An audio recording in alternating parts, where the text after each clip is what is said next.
Hello बच्चों, जय जय श्री राम। भगवान श्री राम का अयोध्या में आगमन हो रहा है। मैं चाहता हूं कि भगवान श्री राम की कृपा आप लोग पे बनी रहे और आप लोग का 2024 में नीट में सिलेक्शन हो। चलिए भाई आगे बढ़ते हैं, BRT 09 को डिस्कस करते हैं। ठीक है, तो क्वेश्चन नंबर 51 हम लोग डिस्कस करेंगे, जो कि इलेक्ट्रोकेमिस्ट्री का क्वेश्चन है। क्या दिया गया क्वेश्चन में? क्वेश्चन कह रहा है कि स्टैंडर्ड सेल पोटेंशियल यहां पे आपको गिवन है 1.1 वोल्ट और क्वेश्चन ने क्या कहा है कि maximum work obtained by this cell will be. Question ने पूछा है कि मैक्सिमम वर्क ऑब्टेन्ड बाय, देखिए वर्क डन मैक्सिमम, बेटा work done maximum is equal to होता है डेल्टा जी नॉट के इक्वल होगा। ठीक है, अब क्वेश्चन यहां पे उठा कि डेल्टा जी नॉट कैसा होगा, निगेटिव होगा कि पॉजिटिव होगा। तो भाई आप देखिए कि क्वेश्चन में दिया गया है कि maximum work obtain by this cell, मतलब सेल वर्क कर रहा है। अगर सेल वर्क कर रहा है तो बेटा ये होगा स्पॉन्टेनियस प्रोसेस। कैसा होगा? स्पॉन्टेनियस प्रोसेस होगा। और बेटा जब स्पॉन्टेनियस प्रोसेस होता है तो वहां पे डेल्टा जी नॉट की वैल्यू होती है निगेटिव होती है और स्टैंडर्ड ईएमएफ ऑफ सेल होगा पॉजिटिव होगा। ठीक है, चलिए भाई, तो कुल मिला के यहां पे जो आपका वर्क डन मैक्सिमम है वो डेल्टा जी नॉट पे डिपेंड करेगा।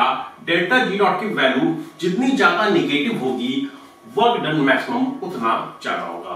तो सॉल्व कर लेते हैं। Delta G naught is equal to minus n F standard EMF of cell. बेटा मैं यहां पे डेल्टा जी नॉट की वैल्यू निकालनी पड़ेगी। आइए भाई देखिए क्वेश्चन में आपको दिया गया है, इक्वेशन लिख लेते हैं पहले इसकी हम लोग, जो कि 2 हो गया zinc plus C+2 is equal to Zn+2 plus Cu solid. बेटा यहां पे हमने देखा कि जिंक 0 से +2 पे गया, जिंक का क्या हो गया? ऑक्सीडेशन हो गया। कॉपर +2 से 0 पे जा रहा है, कॉपर का हो गया रिडक्शन हो गया। ठीक है, आइए मतलब यहाँ पे आपको एक कंप्लीट सेल दिया गया है। यहाँ पे आप देखिए कि दोनों तरफ चार्ज बैलेंस है। यहाँ पे n की वैल्यू आ जाएगी 2 मोल ऑफ इलेक्ट्रॉन। यहाँ पे 2 मोल इलेक्ट्रॉन का चेंजेस आ रहा है, तो बेटा n के स्थान पर हो जाएगा -2 इंटू f होगा फैराडे। फैराडे की वैल्यू होगी 96500 coulomb into standard EMF of cell. Question में आपको गिवन है 1.1, मल्टीप्लाई कर लेंगे तो यहां से आपकी डेल्टा जी नॉट की वैल्यू आ जाएगी। सॉल्व कर लेंगे बेटा इसको, तो यहां से आपका डेल्टा जी नॉट आ जाएगा, निगेटिव में आएगा 212,300 जूल। बेटा यहां पे आपका आ गया 2,12,300 जूल एनर्जी रिलीज होगी। बट क्वेश्चन में आपसे आंसर किलो जूल में पूछा गया। हमने किस में निकाला है? जूल में निकाला है। जूल को किलो जूल में कन्वर्ट करने के लिए 10 की पावर -3 से मल्टीप्लाई करेंगे तो आंसर आ जाएगा किलो जूल में, तो 212.30। ये बेटा आपका आंसर आ गया किलो जूल में। ठीक है, वे आंसर मैच कर रहा है। Second is the right answer. Okay, चलिए भाई आगे बढ़ते हैं। Question number 52।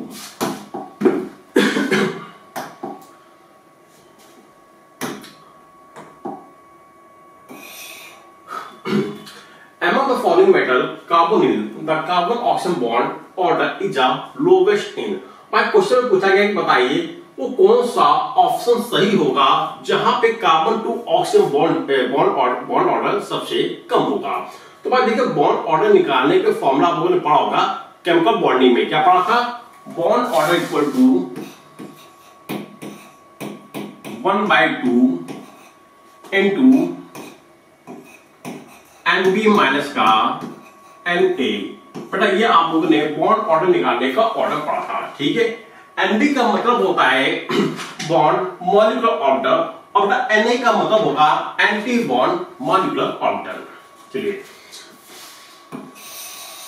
देखिए भाई यहां पे आपको ऑप्शन में 4 कॉम्प्लेक्स कंपाउंड दिए गए और इन चारों कॉम्प्लेक्स कंपाउंड में आपको लिगेंड दिया गया है, कार्बोनिल कंपाउंड दिया गया है। बेटा जो कार्बोनिल कंपाउंड होते हैं ये सिनर्जिक इफेक्ट को शो करते हैं। अब ये सिनर्जिक इफेक्ट क्या होता है?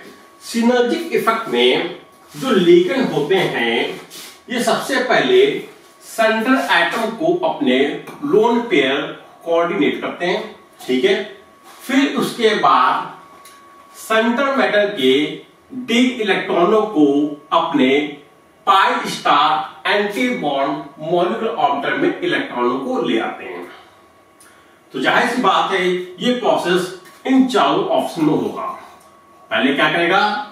लोन पेयर को कोऑर्डिनेट करेगा, फिर सेंट्रल एटम के डी इलेक्ट्रॉनों को अपने pi star anti bond molecular orbital ले आएगा। बड़ा सभी में होगा।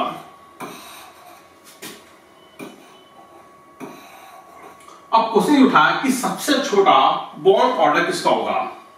तो भाई यहां पे आप देखिए कि फोर्थ वाले ऑप्शन में आपका जो सेंटर मेटल है उसको भाई निगेटिव चार्ज, अगर सेंटर एटम के ऊपर निगेटिव चार्ज है तो जाहिर सी बात है कि सेंटर एटम के डी ऑर्बिटलों में इलेक्ट्रॉन होंगे ज्यादा। अगर सेंटर एटम के डी ऑर्बिटल में इलेक्ट्रॉन होंगे ज्यादा तो बेटा ये बड़ी आसानी से इलेक्ट्रॉनों को लूज करेगा। जितनी आसानी से वेनेडियम इलेक्ट्रॉनों को लूज करेगा उतने ज्यादा electron anti bond molecular orbital आएंगे, मतलब यहां पे इलेक्ट्रॉनों की संख्या बढ़ेगी। अगर एंटी बॉन्ड मॉलिक्यूलर ऑर्बिटल में इलेक्ट्रॉनों की संख्या बढ़ेगी तो बॉन्ड ऑर्डर डिक्रीज कर जाएगा। क्यों? क्योंकि बॉन्ड ऑर्डर एंटी बॉन्ड के इनवर्स होता है, ठीक है। तो आंसर क्या हो जाएगा? फोर्थ हो जाएगा। ऐसा क्यों होगा? क्योंकि ये आपको एनायनिक कॉम्प्लेक्स दिया गया है जहां पे सेंटर मेटल पे इलेक्ट्रॉनों की संख्या होगी ज्यादा तो बड़ी आसानी से इलेक्ट्रॉनों को डोनेट कर देगा। तो आंसर हो जाएगा फोर्थ। आगे बढ़ते हैं नेक्स्ट। भाई क्वेश्चन नंबर 53 में आपसे लेड स्टोरेज बैटरी की जानकारी मांगी गई है। आइए पहले समझते हैं कि लेड स्टोरेज बैटरी होती क्या है। बेटा जो लेड स्टोरेज बैटरी होती है ये होते हैं सेकेंडरी सेल होते हैं। जो सेकेंडरी सेल होते हैं बेटा ये होते हैं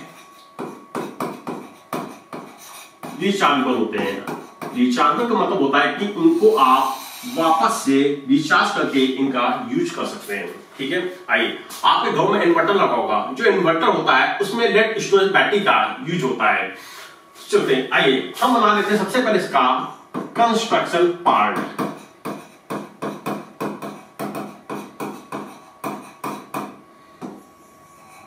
भाई कंस्ट्रक्शन पार्ट बनाने जा रहे हैं तो जाहिर सी बात है कि एक तरफ होगा एनोड और दूसरी तरफ होगा कैथोड। जैसा कि आप लोग जानते हैं कि एनोड को होता है ऑक्सीडेशन, तो बेटा यहां पे क्या होगा कि जो लेड होगा ये अपनी फ्री स्टेट को होगा, इसका ऑक्सीडेशन में होगा 0 होगा। अब लेड का हो जाएगा ऑक्सीडेशन। बेटा जब खुद को ऑक्सीडाइज करेगा तो कन्वर्ट हो जाता है PbSO4 में, और यहां पे कितना हो जाएगा? यहां पे आ जाएगा +2 पे, मतलब 0 से चला गया +2 पे चला गया, ये हो गया ऑक्सीडेशन। अब बात करते हैं कैथोड की। कैथोड होता है रिडक्शन होता है। यहां पर बेटा हम लेते हैं PbO2 लेते हैं जो कि कन्वर्ट हो जाएगा PbSO4 में कन्वर्ट हो जाएगा। यहां का ऑक्सीडेशन इसकी हो जाएगी +4 होगी, और बेटा जब ये कन्वर्ट होगा तो +2 में आ जाएगा, मतलब यहां पे इसका हो गया रिडक्शन हो गया। अच्छा भाई एक का बन गया एनोड, दूसरे का बन गया कैथोड। अब बेटा यहां पर हम लोग लेते हैं कंसंट्रेटेड H2SO4 जो कि 38% बाई वेट होता है। चलिए भाई, सबसे पहले आपने क्या किया, इसका कंस्ट्रक्शन पार्ट बना दिया। अब हम लोग लिखेंगे इसकी एनोडिक और कैथोडिक रिएक्शन लिखेंगे। तो एट अ एनोड,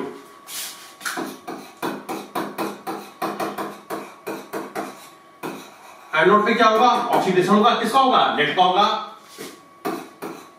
लेड है बेटा, इसने क्या किया, अपने अंदर से 2 मोल इलेक्ट्रॉन को निकालेगा और कन्वर्ट हो जाएगा PbSO4 में कन्वर्ट हो जाएगा।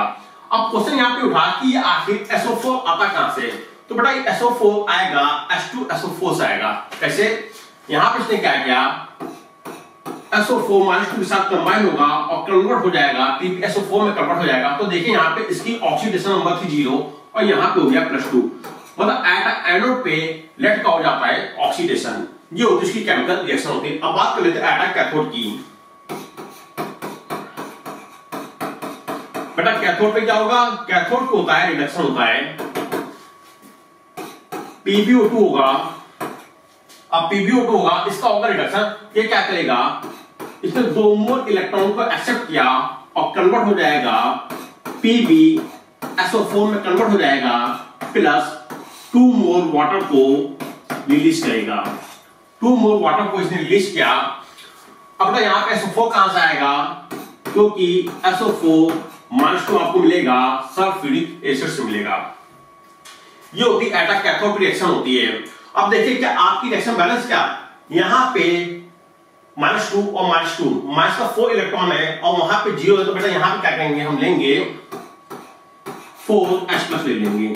अब आपकी रिएक्शन बैलेंस हो गई। आइए अब क्वेश्चन में क्या पूछा गया, क्वेश्चन में आपसे एनोड पे हाफ रिएक्शन पूछी गई है। आइए चेक कर लेते हैं। Anode Pb0 solid plus SO4 -2 aqueous equal to PbSO4 plus 2 mole electron. Yes, second is the right answer होगा। तो आपने देखा, सबसे पहले आप बनाएंगे कंस्ट्रक्शन पार्ट बनाएंगे। कंस्ट्रक्शन पार्ट यदि आपने अच्छे से बना लिया तो आप बड़ी आसानी से एनोड और कैथोड पे रिएक्शन लिख सकते हैं। चलिए भाई आगे बढ़ते हैं। Question number 54,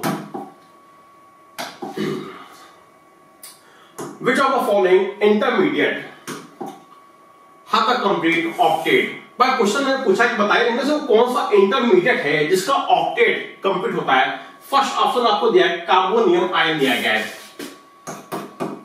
carbonium ion. चलो भाई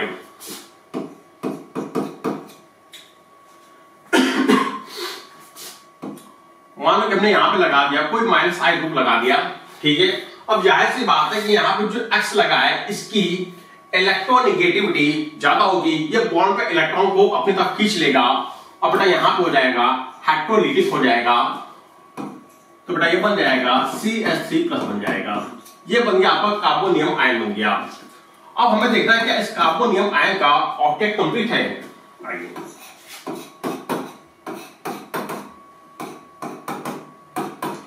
भाई आप देखिए इसके पास इसके वैलेंस में 6 इलेक्ट्रॉन हैं, बट इसका ऑक्टेट इनकम्प्लीट होगा। ये कहलाएगा लुईस एसिड कहलाएगा। तो पहला ऑप्शन तो आपको क्या हो गया, गलत हो गया। सेकंड ऑप्शन को चेक करते हैं, कार्बन आयन दिया गया है।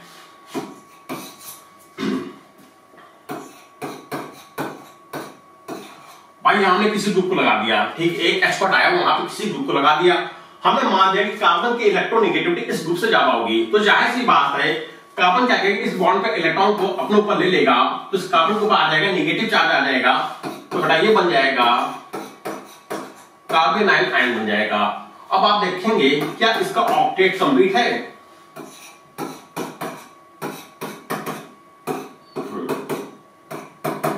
ठीक, आइए भाई देखिए इसके पास 3 बॉन्ड पेयर हैं प्लस 1 लोन पेयर है। बेटा इसका हाइड्रोजन हो जाएगा sp3 हो जाएगा। इसका ऑक्टेट कंप्लीट है। इसका ऑक्टेट क्या है, कंप्लीट है। इसके वैलेंस शेल में टोटल 8 इलेक्ट्रॉन हो गए। किस होंगे, 8 इलेक्ट्रॉन होंगे। Yes, second is the right answer हो जाएगा।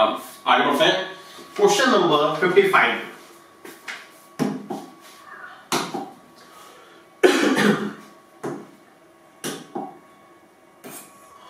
A dipole is used in a tricell बेटा बात चल रही है यहाँ पे डेपोलाइजर की बात चल रही है। आखिर डेपोलाइजर होता क्या है? डेपोलाइजर प्राइमरी सेल में बेटा प्राइमरी सेल होते हैं, और जो प्राइमरी सेल होते हैं इनके एग्जाम्पल होते हैं ड्राई सेल बैटरी,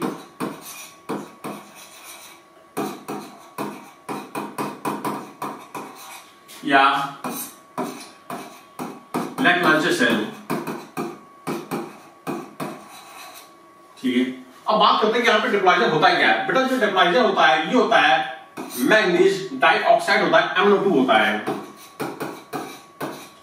बेटा MnO2 जो होता है इसका काम होता है कि हाइड्रोजन गैस के बबल को बनने से रोकता है। क्या होता है कि जो H+ आयन होता है ये बेटा एक इलेक्ट्रॉन को एक्सेप्ट करता है और H2 गैस का बबल बनाता है।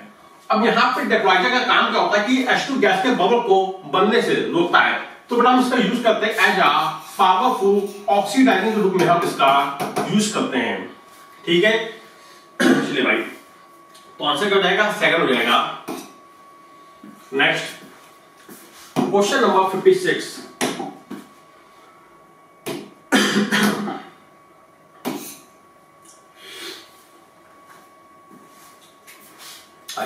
क्वेश्चन कह रहा है कि ए सॉल्यूशन कंटेनिंग, भाई देखिए क्वेश्चन में आपके पास कोई कॉम्प्लेक्स कंपाउंड है जिसका वेट आपको दिया गया है, लिख लेते हैं।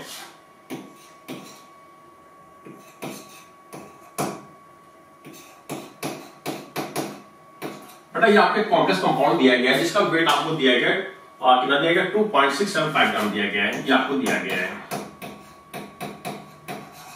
अच्छा भाई, अब हमने इसको ट्रीट कर दिया सिल्वर नाइट्रेट के साथ जो कि एक्सेस में है। हमने इसको ट्रीट किया सिल्वर नाइट्रेट के साथ जो कि एक्सेस में है।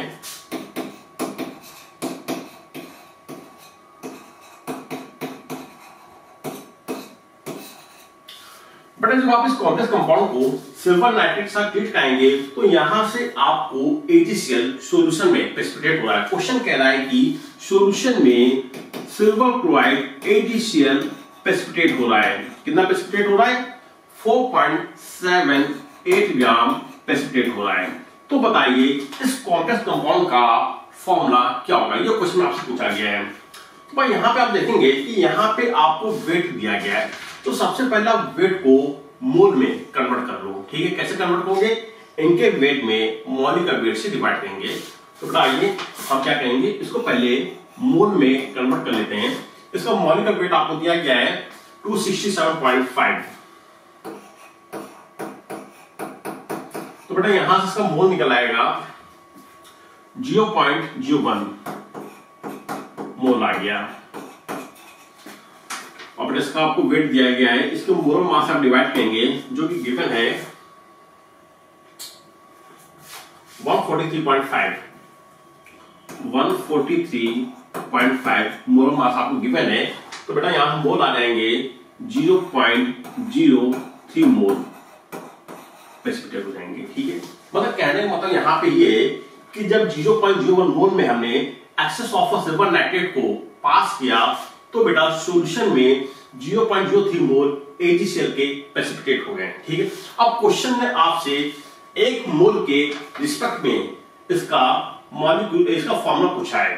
आइए देखो, जब 0.01 जाते हैं तो 0.03 मोल प्रेसिपिटेट होते हैं, चूंकि इसलिए 1 मोल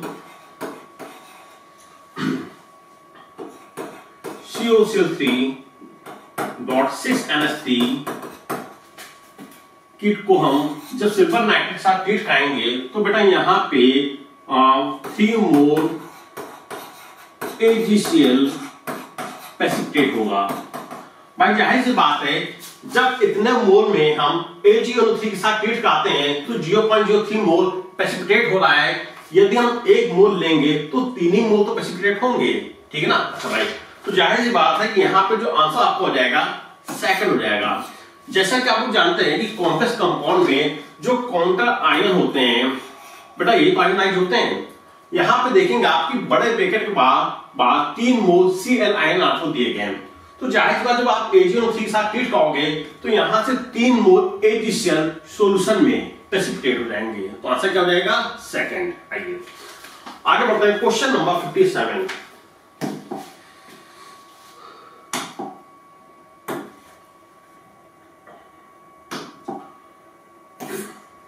The coordination number of a copper in a copper ammonium sulfate। Question में आपसे कोऑर्डिनेशन नंबर पूछा गया है। यहाँ पे आपको आईयूपीएसी नेम दिया गया है। सबसे पहले आप आईयूपीएसी नेम के अकॉर्डिंग इसका मॉलिक्यूलर फॉर्मूला लिखेंगे। आइए क्या है? कॉपर अमोनियम सल्फेट CuNH3 का 4,4SO4 बेटा ये बन गया कॉपर अमोनियम सल्फेट बन गया। अब क्वेश्चन में आपसे इसका कोऑर्डिनेशन नंबर पूछा गया है। तो आइए भाई यार इसको चार्ज ना होगा भाई, न्यूट्रल मॉलिक्यूल है तो कॉपर पे चार्ज आएगा प्लस का कुछ आ जाएगा। हमें क्या निकालना है? हमें इसका निकालना है कोऑर्डिनेशन नंबर निकालना है।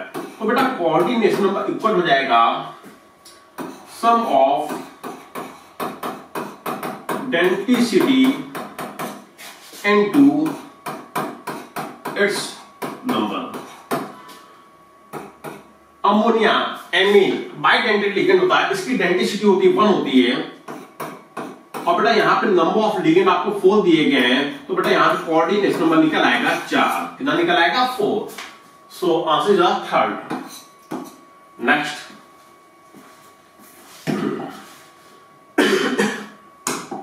क्वेश्चन में आपसे मोलर कंडक्टिविटी पूछी गई है। बेटा क्वेश्चन में आपसे मोलर कंडक्टिविटी पूछी गई। अच्छा भाई इस क्वेश्चन में आपको 2 कंडीशन दी गई है। पहली कंडीशन क्या है कि क्वेश्चन में कहा है कि resistance of a conductivity cell filled with a solution of a electrolyte concentration of a 0.1 molar. Question कह रहा है बेटा यहाँ पे आपको 2 कंडीशन है। कंडीशन नंबर 1 कि यहाँ पे आपको रेजिस्टेंस R1 आपको गिवन है 100 ओम, कंसंट्रेशन आपको गिवन है 0.1 मोलर। अच्छा भाई और क्वेश्चन में क्या गिवन है? The conductivity of this solution is 1.297 metre inverse. अब बेटा कंडक्टिविटी केवल कंडक्टिविटी 1 आपको गिवन है 1.297 मीटर इनवर्स गिवन है। ठीक है। अच्छा भाई अब क्वेश्चन यहाँ पे एक और कंडीशन लगा दी है, कंडीशन नंबर 2।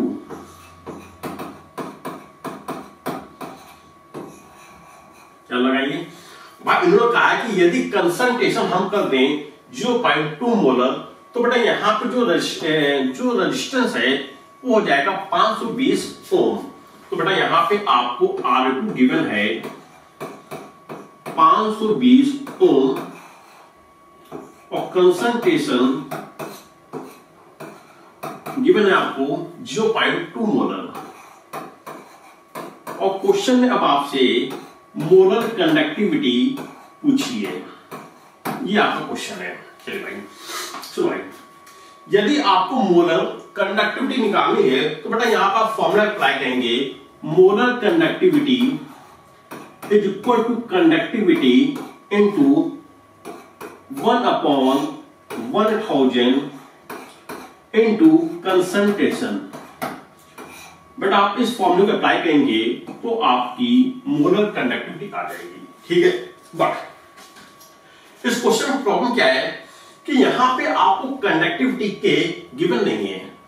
अब यदि आपको मोलर कंडक्टिविटी निकालनी है तो सबसे पहले आपको कंडक्टिविटी निकालनी पड़ेगी। अब कंडक्टिविटी हम कैसे निकालेंगे? तो देखिए क्वेश्चन में लिखा है सेम सेल। बेटा मतलब इन दोनों कंडीशन के लिए जो सेल है वो आपको सेम दिया गया है। सेल कैसा है? सेम है। अगर सेल सेम है तो जाहिर सी बात है कि इन दोनों के लिए जो सेल कांस्टेंट L/A होगा ये कैसा होगा? कांस्टेंट होगा, सेम होगा। जाहिर सी बात है दोनों के लिए सेल कांस्टेंट L/A की वैल्यू क्या होगी? सेम होगी। यदि हमें किसी प्रकार से L/A की वैल्यू पता चल जाए तो हम कंडक्टिविटी निकाल सकते हैं। कैसे निकाल सकते हैं? ये देख भाई, conductivity equal to 1/R into L/A। यदि हम सेल कांस्टेंट का 1/R में मल्टीप्लाई कर दें तो कंडक्टिविटी ऑफ अ सॉल्यूशन आ जाएगी। तो हमें यहां पर निकालना पड़ेगा L बाई ए की वैल्यू निकालनी पड़ेगी। कैसे निकालेंगे, आइए हम अप्लाई करेंगे कंडीशन नंबर 1 को। आइए भाई लोगों ने पढ़ा होगा कि जो कंडक्टेंस होता है वो रेजिस्टेंस के इनवर्स होता है।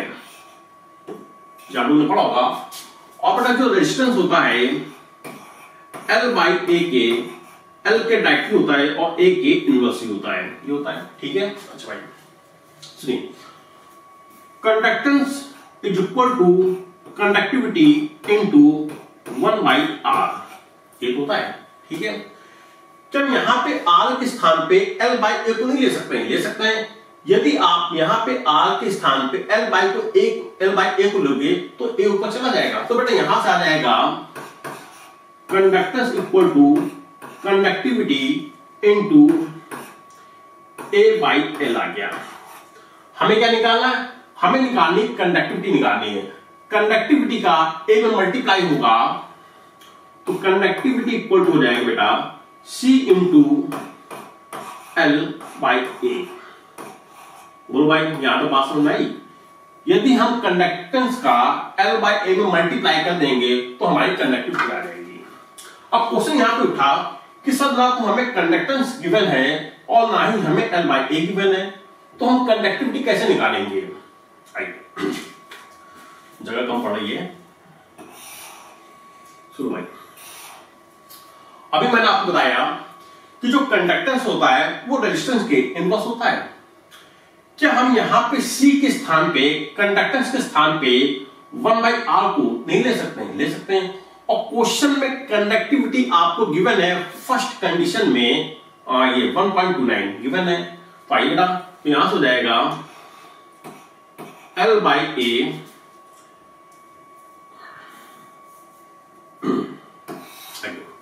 तो कंडक्टिविटी इक्वल टू हो जाएगा C के स्थान पे लेंगे 1 by R into L by A. चलिए भाई, हमें L बाई ए की वैल्यू निकालनी है यहां पे, तो L बाई ए इक्वल हो जाएगा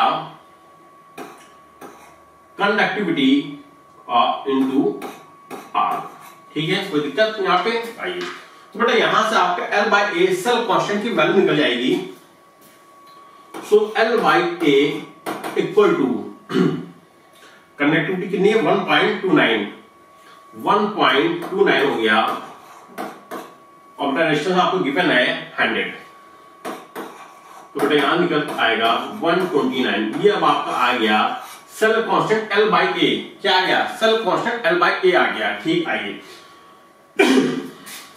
चलो भाई देखो, जो सेल्फ कांस्टेंट इसके लिए वही सेल्फ कांस्टेंट इस कंडीशन के लिए होगा। तो यहां पर मतलब सेल्फ क्या है, सेल्फ एक कांस्टेंट वैल्यू है। आइए तो बेटा यहां पर निकालेंगे conductivity equal to 1 by R into L by A. So conductivity equal to 1 by R की वैल्यू क्या है 520, उठा के रखिए यहां पे, इंटू L बाई ए की वैल्यू आपने निकाल लिया 129। तो यहां से बात की कंडक्टिविटी आ गई। ठीक है, अब आप इस कंडक्टिविटी को उठा के यहां पर रखेंगे तो आपका मोलर कंडक्टिविटी आ जाएगा। आइए रख लेते हैं। So molar conductivity equal to हो जाएगा 129 अपॉन 520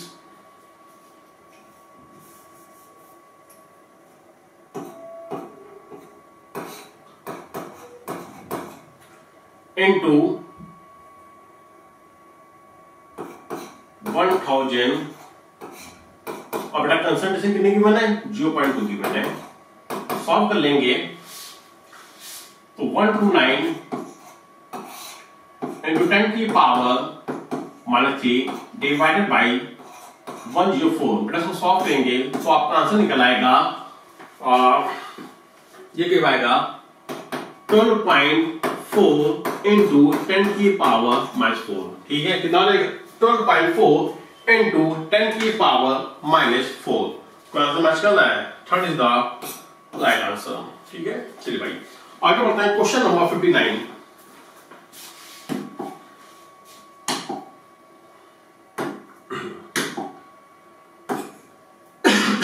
हाँ भाई, क्वेश्चन नंबर 59 में क्या है कि in the following carbocation that is the most likely migrate to the positive charge. भाई सुनो भाई यहां पे आपको कार्बोकैटायन दिया गया है। अब बेटा यहां पे देखो, जो आपको कार्बोकैटायन दिया गया है कैसा कार्बोकैटायन है, ये आपको सेकेंडरी कार्बोकैटायन दिया गया है। ठीक है, यदि किसी प्रकार से ये पॉजिटिव चार्ज यहां से यहां पे आ जाए तो कैसा हो जाएगा, टर्शियरी कार्बोकैटायन हो जाएगा। आइए, क्या ऐसा पॉसिबल है क्या? आइए देखो, तो बेटा यहां पे क्या होगा, यहां पे हम काट देंगे 1,2 शिफ्टिंग काट देंगे। अब बेटा होगा क्या, अगर ये वाला हाइड्रोजन यहां पे आ जाए, भाई ये वाला हाइड्रोजन सॉरी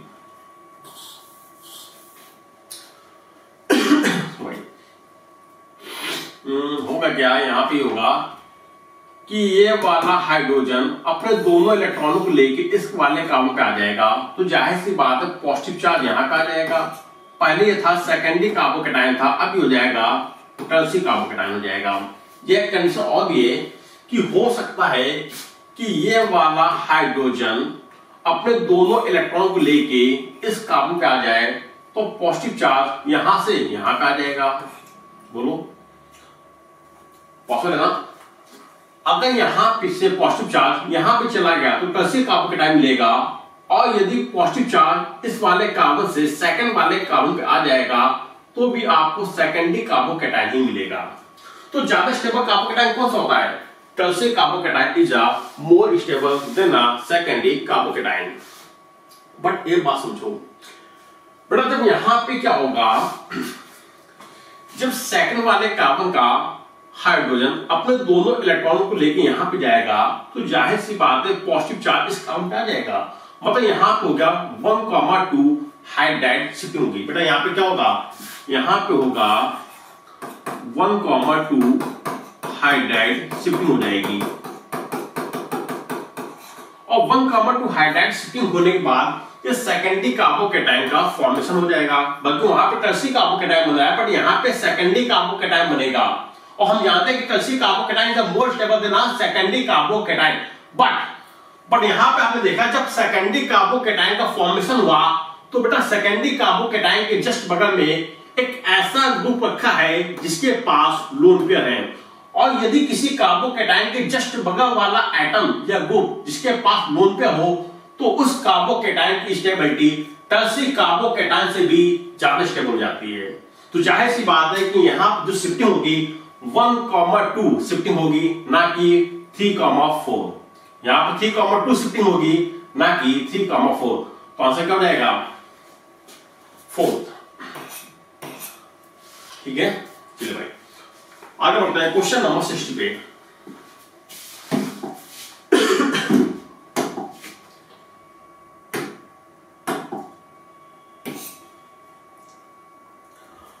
भाई क्वेश्चन में आपसे आयुपेशी नेमिंग पूछी गई, तो आयुपेशी नेमिंग करने का जो सबसे पहला जो फंडा होता है कि हम आयुपेशी नेमिंग हमेशा उनकी करते हैं जो कैटायन होते हैं।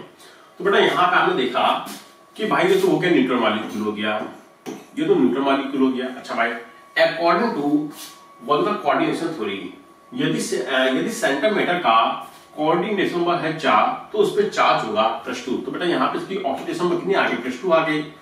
तो बेटा इस पर चार्ज कितना आ गया? ये हो गया कैटायनिक, और बेटा यहाँ पे होगा ये हो जाएगा एनायनिक हो जाएगा। ठीक है, अब हमें इनकी आयुपेशी नेमिंग करनी। तो आयुपेशी नेमिंग करने का सबसे पहला नियम होता है कि हमेशा कैटायनिक कॉम्प्लेक्स पे जाएंगे पहले, और कैटायनिक कॉम्प्लेक्स में सबसे पहले नाम लिखते हैं लिगेंड का, उसके बाद लिखेंगे सेंट्रल मैटर का। तो बेटा कैटायनिक कॉम्प्लेक्स में टेट्राएमीन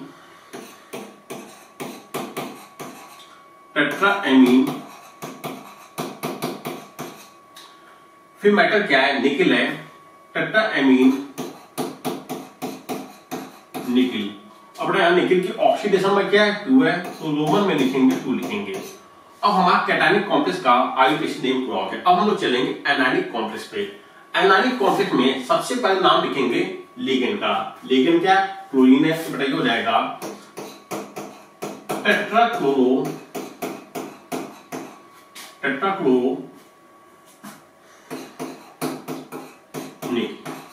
सुन बेटा, यदि एनायनिक कॉम्प्लेक्स है तो जो सेंटर मेटल होता है, सेंटर मेटल के नाम के लास्ट में हम लोग 8 लगा देते। क्या लगा देते? 8।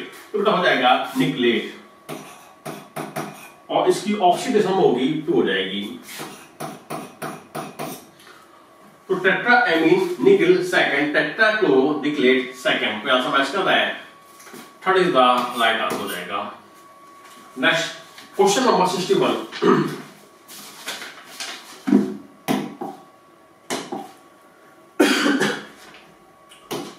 Which complex compound always 18 electron? Question कह रहा है कि बताइए कौन सा कॉम्प्लेक्स है जिसके सेंटर मेटल के पास 18 इलेक्ट्रॉन है। तो पहला ऑप्शन दिया गया, आइए चेक कर लेते हैं। फर्स्ट ऑप्शन, भाई यहां पे देखेंगे फर्स्ट ऑप्शन में इसके पास 6 मोनोडेंटेड लिगेंड है, तो बेटा इसका कोऑर्डिनेशन हो जाएगा 6। कोऑर्डिनेशन नंबर हो जाएगा 6 हो जाएगा, और साथ में लगा है वीक लिगेंड। ये बेटा कैसा है? वीक लिगेंड है, तो हाइब्रिडेशन हो जाएगा sp3d2 हो जाएगा। ठीक है, चलो भाई। और बेटा आयरन में चार्ज कितना है? +2 है, तो Fe+2।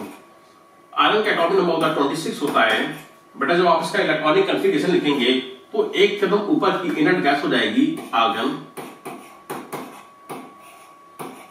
4s2 3d6 हो जाएगा। बेटा आयरन का चार्ज +2 है, मतलब यहाँ पे s सबसे से 2 इलेक्ट्रॉन चले जाएंगे, तो इसका जो एक्चुअल इलेक्ट्रॉनिक कॉन्फ़िगरेशन होगा वो हो जाएगा 4s0 3d6 हो जाएगा। तो कुल मिला के इस समय जो सेंटर मेटल है इसके वैलेंस शेल में 6 इलेक्ट्रॉन है। पहली बात ये हो गई। ठीक है बेटा, इसके वैलेंस शेल में टोटल कितने इलेक्ट्रॉन? 6 इलेक्ट्रॉन है। अच्छा भाई, अब देखिए बेटा Fe, इसका कोऑर्डिनेशन नंबर कितना है? 6 है। कोऑर्डिनेशन नंबर 6 है, और बेटा कोऑर्डिनेशन नंबर हो गया, ये हो गया +6। बेटा एक कोऑर्डिनेट बॉन्ड पे 2 इलेक्ट्रॉन होते हैं, तो 6 कोऑर्डिनेट बॉन्ड पे 12 इलेक्ट्रॉन होंगे, तो ये हो जाएगा × 2 हो जाएगा। तो 6 + 12 = 18 इलेक्ट्रॉन। ठीक है, हाँ देखिए, जब आपने यहाँ पे आयरन के इलेक्ट्रॉनिक कॉन्फ़िगरेशन निकाला तो बेटा इसके वैलेंस शेल में टोटल 6 इलेक्ट्रॉन थे। अच्छा भाई, ठीक है। आयरन के जो कोऑर्डिनेशन नंबर था वो था 6 था, और एक कोऑर्डिनेट के पास 2 इलेक्ट्रॉन होते हैं, तो 6 कोऑर्डिनेट के पास 12 इलेक्ट्रॉन होंगे। मतलब इसमें 12 इलेक्ट्रॉन बाहर से एक्सेप्ट किए, तो उसके पास टोटल इलेक्ट्रॉन आ गए 18 इलेक्ट्रॉन आ गए। जाहिर बात है first is the right answer हो जाएगा। ठीक है, चलिए भाई आगे बढ़ते हैं। Question number 62।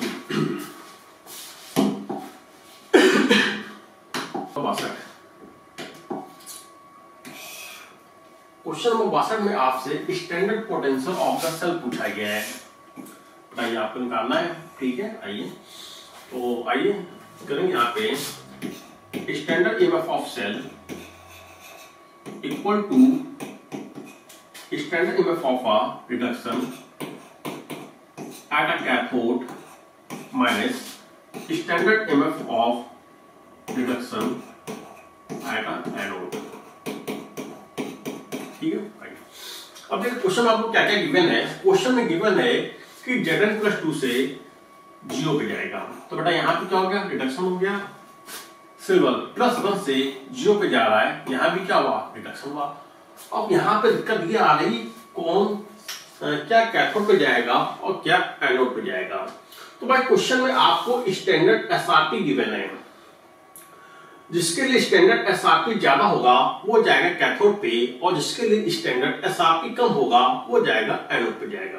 तो बेटा यहाँ पे देखिए, आपने जब सिल्वर का रिडक्शन हुआ तो इसके लिए आपको स्टैंडर्ड एसआरपी दिया गया 0.799 वोल्ट दिया गया। मतलब यहाँ पे सिल्वर कहाँ जाएगा? कैथोड पे, और प्लैटिनम जाएगा एनोड पे। तो सिल्वर के लिए आपको स्टैंडर्ड एसआरपी दिया गया है 0.799 वोल्ट दिया गया है माइनस, और बेटा यहाँ पे जिंक के लिए आपको गिवन है माइनस का 0.763 वोल्ट आपको गिवन है। सॉल्व कर लेंगे तो यहां से आपका स्टैंडर्ड ईएमएफ ऑफ सेल आ जाएगा, कितना आ जाएगा भाई, माइनस माइनस क्या हो गया, प्लस हो गया, तो 0.799 प्लस 0.763 वोल्ट, तो बेटा आएगा 1.56 वोल्ट आ जाएगा।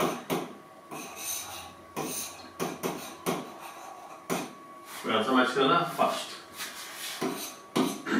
नेक्स्ट,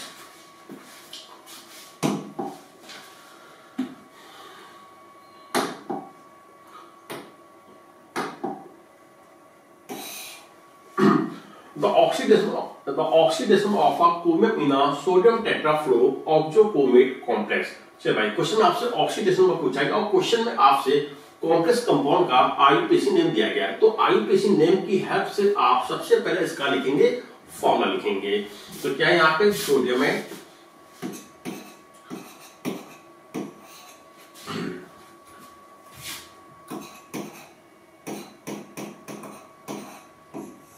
चलिए भाई ये आप इसका कॉम्प्लेक्स का फॉर्मूला लिख दिया। अब हमें यहाँ पे क्रोमियम की ऑक्सीडेशन निकालनी है। वाई जब टूटेगा, जब आयोनाइज होगा तो यहाँ 2 मोल सोडियम बाहर चले जाएंगे और इस पे चार्ज आ जाएगा, -2 आ जाएगा। बेटा हमें यहाँ पे क्रोमियम की निकालनी, ऑक्सीडेशन नंबर निकालनी। हमने मान लिया कि क्रोमियम की ऑक्सीडेशन नंबर x है, प्लस 4 इंटू फ्लोइंग -1 होगा, प्लस ऑक्सो। ऑक्सो का मतलब होता है कि ऑक्सो का मतलब हो जाएगा ऑक्साइड, जैसे सुपर ऑक्सो का मतलब सुपर ऑक्साइड, परऑक्सो का मतलब परऑक्साइड, इसी प्रकार से ऑक्सो का मतलब कि यहाँ पे ऑक्साइड है। तो यहाँ पे ऑक्साइड में -2 होगा, 1 इंटू -2 इक्वल टू माइनस का 2 आ जाएगा। सो x प्लस माइनस -4 माइनस का 2 इक्वल टू माइनस का 2, x -6 इक्वल टू माइनस का 2 हो जाएगा। तो बेटा x बराबर आ जाएगा प्लस का 4। यहाँ पे क्रोमियम की ऑक्सीडेशन आएगी +4। Second is the right answer हो जाएगा। ठीक है, चलिए भाई आगे बढ़ते हैं क्वेश्चन नंबर 64 पे।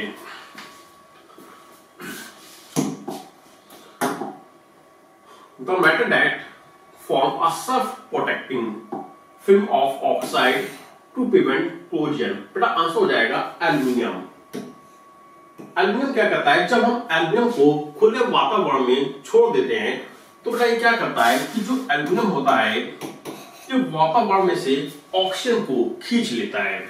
इसने क्या किया कि खुले एटमॉस्फेयर में से ऑक्सीजन को खींच लेगा और बना लेगा अपना ऑक्साइड Al2O3 बना लेता है। देखिए ये कोई एक मेटल है एल्यूमिनियम की, इसने क्या किया, इसने ऑक्सीजन साथ कंबाइन किया, अपना ऑक्साइड बना लिया। बेटा ये जो एल्यूमिनियम ऑक्साइड होती है इसकी सरफेस पे कुछ इस प्रकार से कवर हो जाती है। ये क्या करता है, ये जो लेयर होती है ये बनी होती है एल्यूमिनियम ऑक्साइड बनी होती है, जो कि इसको प्रिवेंट करती है, प्रिवेंट टू कोरोजन। बेटा इसको जंग लगने से बचाती है। तो आंसर क्या हो जाएगा, एल्यूमिनियम। Next question number 65।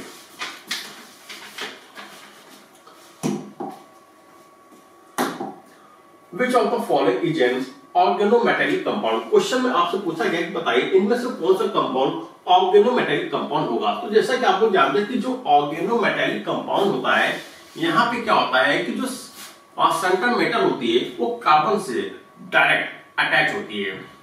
जिस कंपाउंड में, जिस कॉम्प्लेक्स में कार्बन डायरेक्ट सेंटर मेटल से अटैच होता है वो कहलाएगा ऑर्गेनोमेटेलिक कंपाउंड कहलाएगा। तो जैसा कि आपने देखा जो फर्स्ट ऑप्शन है, यहाँ पे जो कार्बन है टाइटेनियम से कोऑर्डिनेट हो रही है, इसका बेटा आंसर क्या हो जाएगा, क्वेश्चन ये आंसर हो जाएगा first. Next question number 66।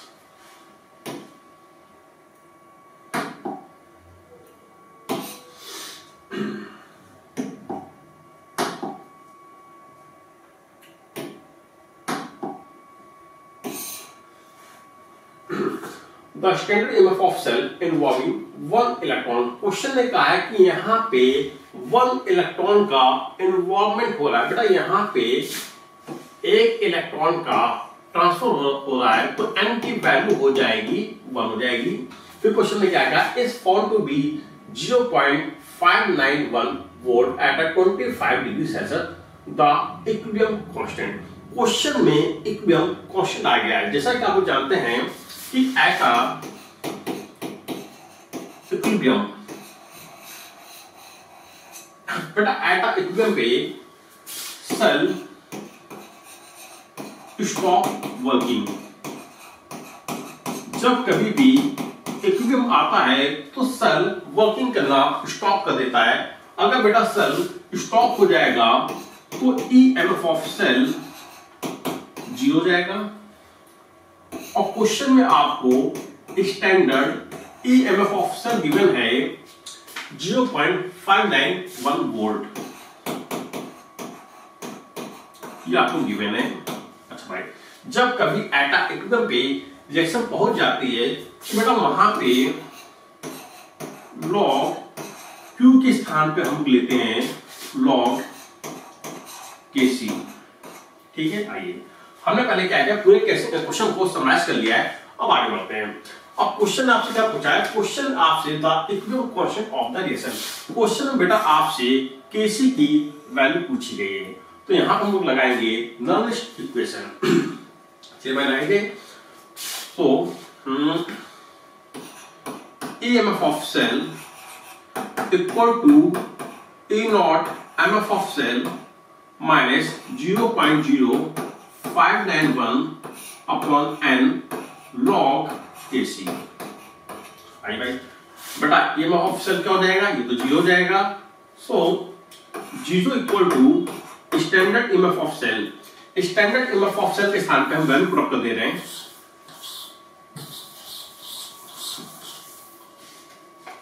0 equal to क्या गिवन है 0.591 माइनस 0.0591 अपॉन n। बेटा n की वैल्यू यहाँ पे क्या है, यहाँ पे एक मोल इलेक्ट्रॉन का ट्रांसफर हुआ तो n के स्थान पे आ जाएगा, बना जाएगा n2 log Kc। अच्छा भाई, ठीक है, log Kc के ऊपर मल्टीप्लाई होगा और बेटा ये वैल्यू इक्वल कितना आ जाएगा, तो यहाँ पे साइन माइनस से प्लस हो जाएगा। सॉल्व कर लेता आगे, तो 0.0591 log Kc इक्वल टू हो जाएगा 0.591। तो बेटा यहां से आपका log Kc आ जाएगा, log Kc is equal to 0.591 divided by 0.0591। Solve कर लेंगे तो log Kc की वैल्यू आ जाएगी 10।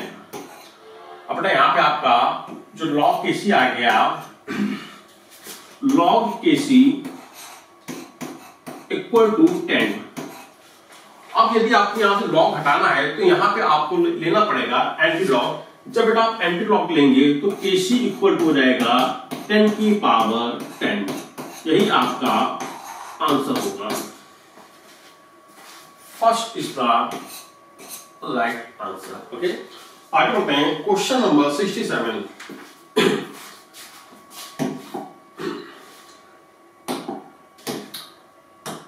Which among the following statement are true for the complex? आइए, यहाँ पे आपको कुछ स्टेटमेंट दिए गए हैं, पूछा गया कि बताइए कौन सा स्टेटमेंट सही होगा फॉर दिस कॉम्प्लेक्स। पहला है कि it is a non electrolyte, गलत। बेटा एक इलेक्ट्रोलाइटिक सॉल्यूशन है, ये एक इलेक्ट्रोलाइट होगा। कैसे होगा भाई, यहाँ पे आप देखिए कि यहाँ पे इसका कोऑर्डिनेशन नंबर 6 है और जो अमोनिया होता है ये न्यूट्रल मॉलिक्यूल होता है, इसका ऑक्सीडेशन हो जाएगा 0 हो जाएगा। But according to Werner coordination theory, यदि किसी कंपाउंड में, किसी कॉम्प्लेक्स में किसी सेंटीमीटर का कोऑर्डिनेशन नंबर 6 है तो उस पे चार्ज होगा +3। तो बेटा इस पे चार्ज कितना आ गया, प्लस का 3 आ गया। तो बेटा ये जो प्लस का 3 ये बड़े ब्रैकेट पर चला जाएगा तो हो जाएगा कैटायनिक कॉम्प्लेक्स हो जाएगा। ठीक है, अब बात कर लेते हैं साइनाइड। यहाँ पे देख लीजिए और साइनाइड मोनोडेंटेड लिगेंड होता है, -1 होता है। बेटा यहाँ पे चार्ज आएगा -6 और इस पे चार्ज आएगा +3। सेंटर बेटा चार्ज कितना आएगा +3 और यहाँ पे कितना आएगा -6 आएगा, तो बेटा यहाँ पे आएगा -3। मतलब एक कैटायनिक कॉम्प्लेक्स है और दूसरा एनायनिक कॉम्प्लेक्स है। अब ये कैटायनिक और एनायनिक कॉम्प्लेक्स है तो अंडरस्टूड है कि बेटा कैसे होगी, आयनिक बॉन्ड का फॉर्मेशन होगा। अगर आयनिक बॉन्ड का फॉर्मेशन यहाँ पे था तो जाहिर सी बात है इलेक्ट्रोलाइट होंगे। Next, the magnitude of a charge on each complex ion is 3। बिल्कुल सही है भाई, पहले पे क्या है +3 है, दूसरे पे क्या -3। यहाँ पे मैग्नीट्यूड आपको 3 दिया गया है, बिल्कुल सही स्टेटमेंट है, सेकंड वाला is the right answer, right statement.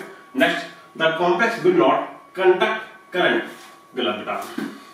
यहाँ पे करंट का फ्लो होगा क्योंकि बेटा जो इलेक्ट्रोलाइट है अपने आयनों में आयोनाइज हो रहे हैं, ये अपने आयनों में आयोनाइज होंगे तो सॉल्यूशन में फ्री आयंस होंगे। अगर सॉल्यूशन में फ्री आयंस हैं तो करंट का फ्लो होगा। तो थर्ड वाला स्टेटमेंट क्या है, गलत है। Next, the complex will exhibit coordination isomerism, yes बिल्कुल सही है भाई। एक कैटायनिक कॉम्प्लेक्स है, दूसरा एनायनिक कॉम्प्लेक्स है, इन दोनों कॉम्प्लेक्स के बीच में हो जाएगा कोऑर्डिनेशन आइसोमेरिज्म। तो fourth is the right. The magnitude of the charge on each complex ion is 1, जो कि मिसप्रिंटिंग है। तो आपका कौन सा स्टेटमेंट सही है, सेकंड और fourth is the right answer, the fourth. ठीक है, चलिए भाई आगे बढ़ते हैं क्वेश्चन नंबर 68 पे।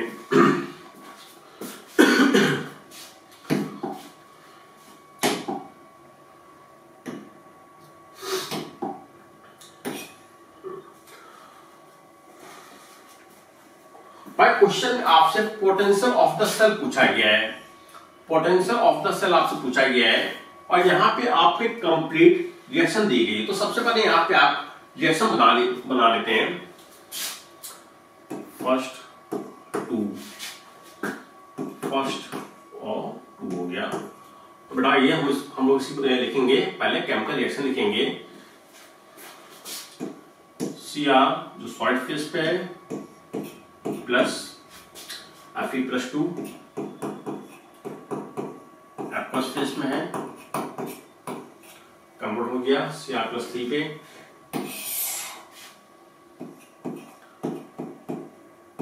एक्वस फेज में आ गया और प्लस Fe+2 से चला गया Fe पे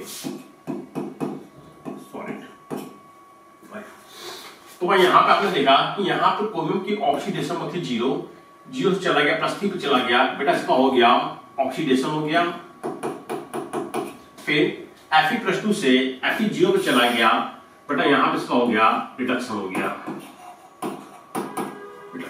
ठीक। ये आपके कंप्लीट सेल दिया गया। सबसे पहले आप क्या करेंगे कि यहाँ पे रिएक्शन को मेंशन करेंगे। अब आइए देखते हैं क्या चार्ज बैलेंस है कि नहीं।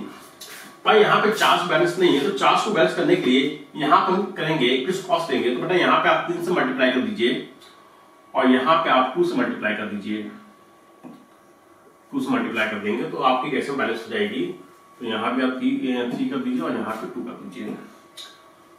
तो बेटा यहाँ से आपका n की वैल्यू आ जाएगी 6, मतलब यहाँ पे 6 मोल ऑफ इलेक्ट्रॉनों का ट्रांसफर हो गया। ठीक है, हमें क्या निकालना, हमें ईएमएफ ऑफ सेल निकालना है। तो आइए यहाँ पे लगाएंगे नलनेस इक्वेशन की कंप्लीट सेल वाली। तो EMF of cell equal to standard EMF of cell minus 0.0591 upon n log Q।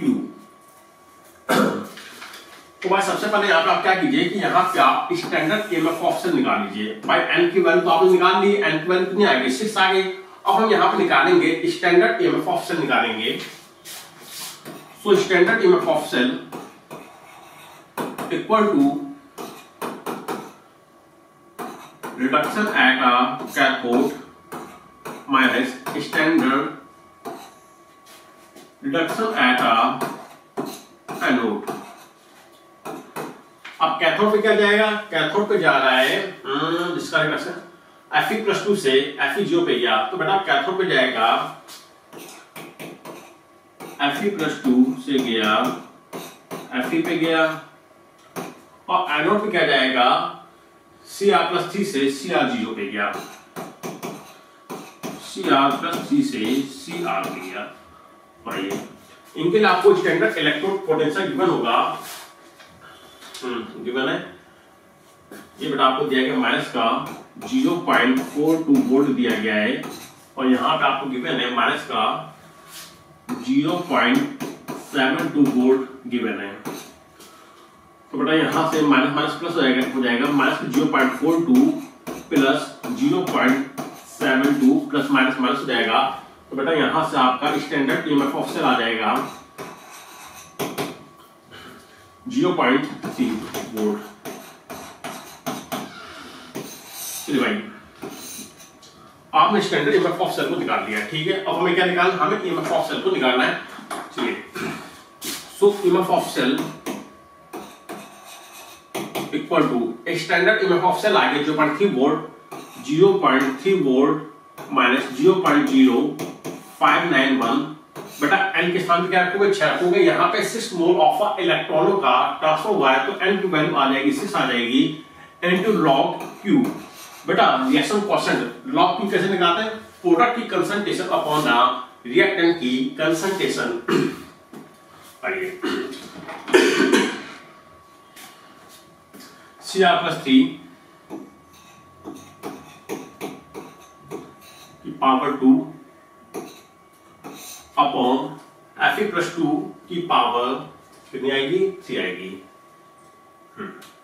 Fe+2 की पावर 3 आएगी। और बेटा यहाँ पे देखिए आपको इनकी कंसंट्रेशन गिवन है, ठीक है। सो सॉल्व कर लेते हैं। ये कितना आ जाएगा 0.01 अप्रॉक्स चला गया। So EMF of cell equal to 0.3 minus का 0.01 इंटू लॉग Cr+3 कितना गिवन आपको, Cr+3 गिवन 0.1 मतलब 10 की पावर हो जाएगा -2, 10 की पावर ये आ जाएगा -2 आ जाएगा। और नीचे Fe+2 कितना गिवन है 0.01 मतलब यहाँ पे आ जाएगा 10 की पावर -6 आ जाएगा। तो बेटा ये आ जाएगा, ये जाएगा, ये आ जाएगा 10 की पावर -4 आ जाएगा, ठीक है। आइए हमने यहाँ पे सॉल्व कर लिया है। सो बेटा ईएमएफ ऑफ सेल इक्वल हो जाएगा 0.3 माइनस का 0.01 और लॉग 10 की पावर -4 इधर चलाएगा। बेटा यहाँ पे 10 की पावर 4 होगा ना, हाँ 10 की पावर 4 आएगा, ये आ जाएगा 10 की पावर 4 हो जाएगा। सॉल्व कर लीजिए। तो 0.3 माइनस 0.01 इंटू 4 लॉग 10 की वैल्यू क्या होगी 1 हो जाएगी लॉग 10। तो बेटा यहां से आपका आंसर निकल आया 0.3 माइनस 0.04। चलो भाई 0.3 से 0.04 को माइनस कर देंगे तो आंसर आ जाएगा माइनस का 0.26 वोल्ट। सॉरी अब प्लस में का बट आंसर आ जाएगा प्लस का 0.26 वोल्ट आ जाएगा, ठीक है। चलिए नेक्स्ट क्वेश्चन नंबर 69। क्वेश्चन क्या कह रहा है कि हमारे पास यहाँ पे दो मिक्सचर हैं CONH3 का होल 5 SO4 Br। और दूसरा मिक्सचर आपको दिया गया है CONH3 का होल 5 Br SO4 आपको दिया गया है, ठीक है। क्वेश्चन नंबर 69 पर यहाँ पे देखिए, यहाँ पे जो आपने दोनों जो मिक्सचर दिए गए हैं, ये दोनों मिक्सचर आपको दिए गए हैं उसके आयोनाइजेशन आइसोमेरिज्म के। भाई दोनों आपस में क्या आयोनाइजेशन आइसोमेरिज्म है। बी आर अंदर जाएगा, एस माइनस बाहर आएगा, तो ये तो बनेगा आइसोमर। मतलब दोनों क्या है, आपस में आयोनाइजेशन आइसोमर है। ठीक है, अब देखिए क्वेश्चन कह रहा है कि जब हमने इन दोनों मिक्सचर को आपस में मिलाया तो एक सॉल्यूशन तैयार हुआ। बेटा यहाँ पे एक सॉल्यूशन तैयार हुआ और उस सॉल्यूशन में जो वॉल्यूम आपको दिया गया है वो आया 2 लीटर आया। ठीक है, बात समझ आ गई? अच्छा भाई, अब क्वेश्चन आपसे क्या पूछा है, क्वेश्चन कह रहा है यदि हम मिक्सचर की में excess of AgNO3 and excess of BaCl2 को डालते हैं तो प्रोडक्ट Y और Z बनेगा। तो बताइए Y और Z के मोल क्या होंगे।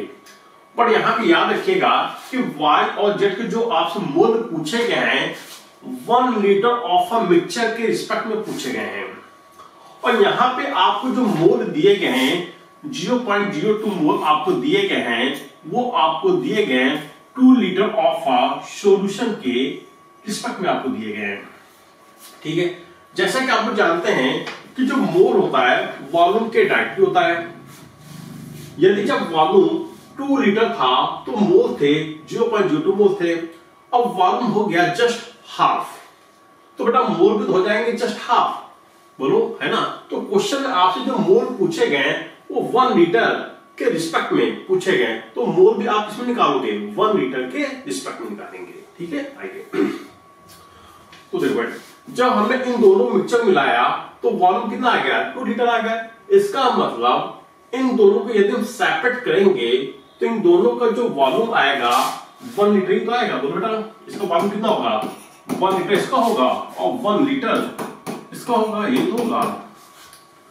ठीक है, जब वॉल्यूम 2 लीटर था तो मोल थे 0.02 थे, जब वॉल्यूम 1 लीटर होगा तो बेटा इसका मोल आ जाएगा 0.01 मोल इसके होंगे और 0.01 मोल इसके होंगे।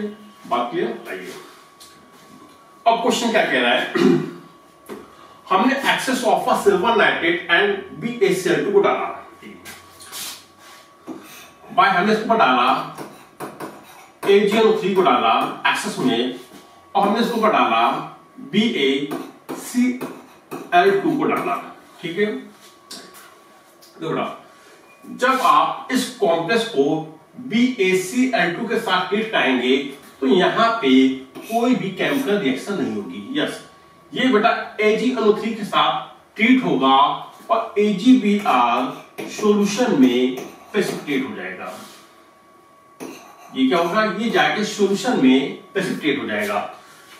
जब 0.01 मोल में आपने सिल्वर नाइट्रेट को डाला तो बेटा यहां पे जो AgBr प्रेसिपिटेट होगा ये भी तो 0.01 मोल ही तो होगा। बोलो भाई जितना मोल आपने यहां पे लिया उतना ही मोल तो जाके सॉल्यूशन में प्रेसिपिटेट होगा। तो यहां पे AgBr के मोल कितना आ गए 0.01 आ गए। तो बेटा बेटा यहां पे Y की वैल्यू कितनी आ जाएगी 0.01 आ जाएगी। ठीक है, भाई सिल्वर नाइट्रेट किसके साथ ट्रीट कर रहा है, इसके साथ ट्रीट कर रहा है। ठीक है, आइए अब यहां देखिए भाई यहां हमने क्या किया, एक्सेस में AgNO3 को डाला और एक्सेस में BaCl2 को डाला। तो जाहिर सी बात है कि यहां पे सिल्वर नाइट्रेट ट्रीट नहीं करेगा बल्कि BaS4 इस कॉम्प्लेक्स का ट्रीट करेगा और सॉल्यूशन में बेरियम सल्फेट आ जाएगा।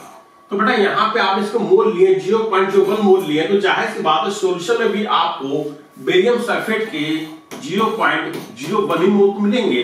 तो आंसर क्या हो जाएगा 0.01 मोल। समझ कर रहा है, first is the right answer जाएगा। ठीक है, चलिए भाई आगे बढ़ते हैं क्वेश्चन नंबर 17।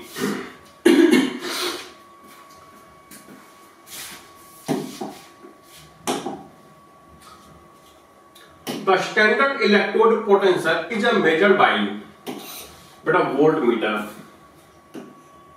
वोल्टमीटर की हेल्प से हम लोग स्टैंडर्ड इलेक्ट्रोड पोटेंशियल को मेजर करते हैं। Next question number 71, choose the complex which is a paramagnetic. बेटा क्वेश्चन में आपसे पैरामैग्नेटिक की बात चल रही है, तो पैरामैग्नेटिक का मतलब होता है कि नंबर ऑफ अनपेयर्ड इलेक्ट्रॉन होने चाहिए, अनपेयर्ड इलेक्ट्रॉन होने चाहिए। भाई जिसके पास नंबर ऑफ अनपेयर्ड इलेक्ट्रॉन होंगे वही पैरामैग्नेटिक बिहेवियर को शो करेगा। तो यहां पे आपको क्या निकालना पड़ेगा, n की वैल्यू निकालनी पड़ेगी, नंबर ऑफ अनपेयर्ड इलेक्ट्रॉनों को देखना पड़ेगा। आइए पहला ऑप्शन आपको दिया गया है K4 पोटेशियम फेरोसाइनाइड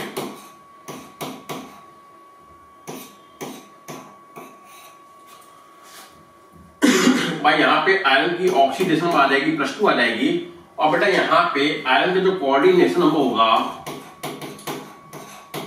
6 हो जाएगा। साथ में लगा स्ट्रॉन्ग लिगेंड लगा है, तो बेटा इसका जो हाइब्रिडाइजेशन होगा वो हो जाएगा D2sp3 हो जाएगा। अब हमें यहाँ पे n की वैल्यू देखनी है, नंबर ऑफ अनपेयर्ड इलेक्ट्रॉन हमें निकालने, तो आइए निकाल देते हैं। बेटा आयरन का एटॉमिक नंबर होता है 26 होता है, और चार्ज आ गया +2 आ गया। जब आप इसका इलेक्ट्रॉनिक कॉन्फ़िगरेशन कहेंगे तो एक कदम ऊपर की इनर्ट गैस लिखेंगे argon, 4s2 3d6, 4s2 3d6 हो जाएगा। अब यहां से 2 इलेक्ट्रॉन चले गए, तो बेटा यहां से 2 इलेक्ट्रॉन चले जाएंगे, तो ये आ जाएगा 4s0 3d6 हो जाएगा। ये हो गया आपको 4s हो गया, ये हो गया 3d हो गया। 3d में कितने इलेक्ट्रॉन है, 6 इलेक्ट्रॉन है, 1 2 3 4 5। बेटा यहां पे लगा स्ट्रॉन्ग लिगेंड लगा, ये कैसा है, ये स्ट्रॉन्ग लिगेंड है। यदि स्ट्रॉन्ग लिगेंड लगा है तो यहां पे हो जाएगा, और यहां पे बेटा क्या होगा, यहां पे पेयरिंग होगी, ये वाला इलेक्ट्रॉन यहां चला जाएगा, ये इलेक्ट्रॉन यहां चला जाएगा,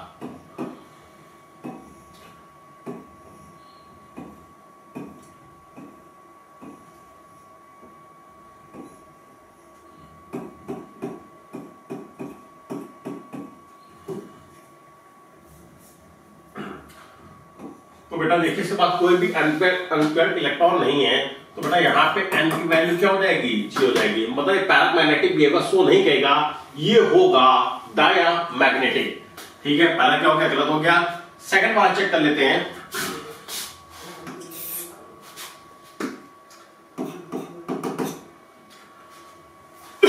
बेटा देखो चारों कॉम्प्लेक्स में साइनाइड लगे हैं, और साइनाइड जो होता है स्ट्रॉन्ग लिगेंड होता है, तो जाहिर बात है पेयरिंग तो सब में होगी। ठीक है, आइए क्रोमियम,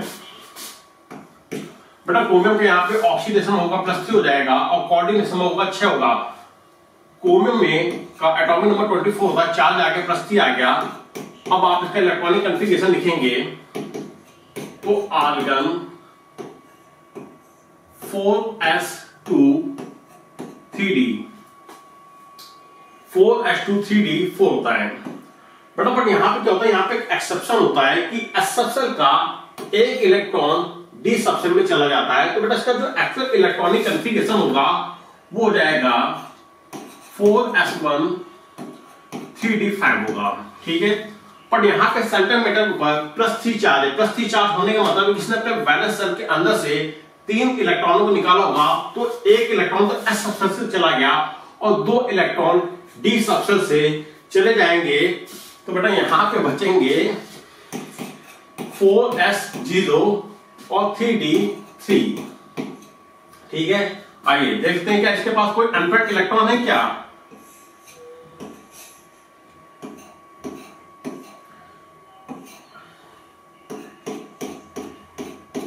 भैया इसके पास तो 3 अनपेयर्ड इलेक्ट्रॉन है, तो बेटा यहाँ पे n की वैल्यू क्या आ गई, यहाँ पे n की वैल्यू आ गई 3 आ गई। यस, ये पैरामैग्नेटिक बिहेवियर को शो करेगा, तो सेकंड वाला तो दिया करेगा। ठीक है, आइए थर्ड वाले को चेक कर लेते हैं। आयरन Fe, बेटा चार्ज आएगा +3 आ जाएगा, एटॉमिक नंबर 26 होगा, लिखेंगे electronic configuration argon 4s2 3d6। अब यहां से 3 इलेक्ट्रॉन चले गए तो एस सबसेल में से 2 इलेक्ट्रॉन जाएंगे और डी सबसेल में से 1 इलेक्ट्रॉन जाएगा। तो बेटा इसका जो एक्चुअल इलेक्ट्रॉनिक कन्फिगरेशन होगा 4s0 3d15। तो बेटा यहां पर 4s0 हो गया, इसके पास कोई भी इलेक्ट्रॉन नहीं है।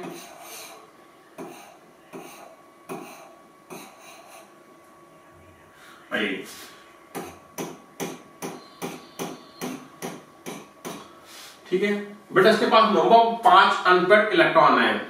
5 नहीं होंगे क्योंकि यहाँ पे क्या लगा है, स्ट्रॉन्ग लिगेंड लगा है। बेटा ये क्या लगे हैं, ये सबके सब स्ट्रॉन्ग लिगेंड है। अगर स्ट्रॉन्ग लिगेंड लगे तो यहाँ पे क्या होगी, यहाँ पे हो जाएगी पेयरिंग हो जाएगी। तो बेटा ये हो जाएगी पेयरिंग हो जाएगी। ये यहाँ पे चला गया, ये यहाँ पे चला गया।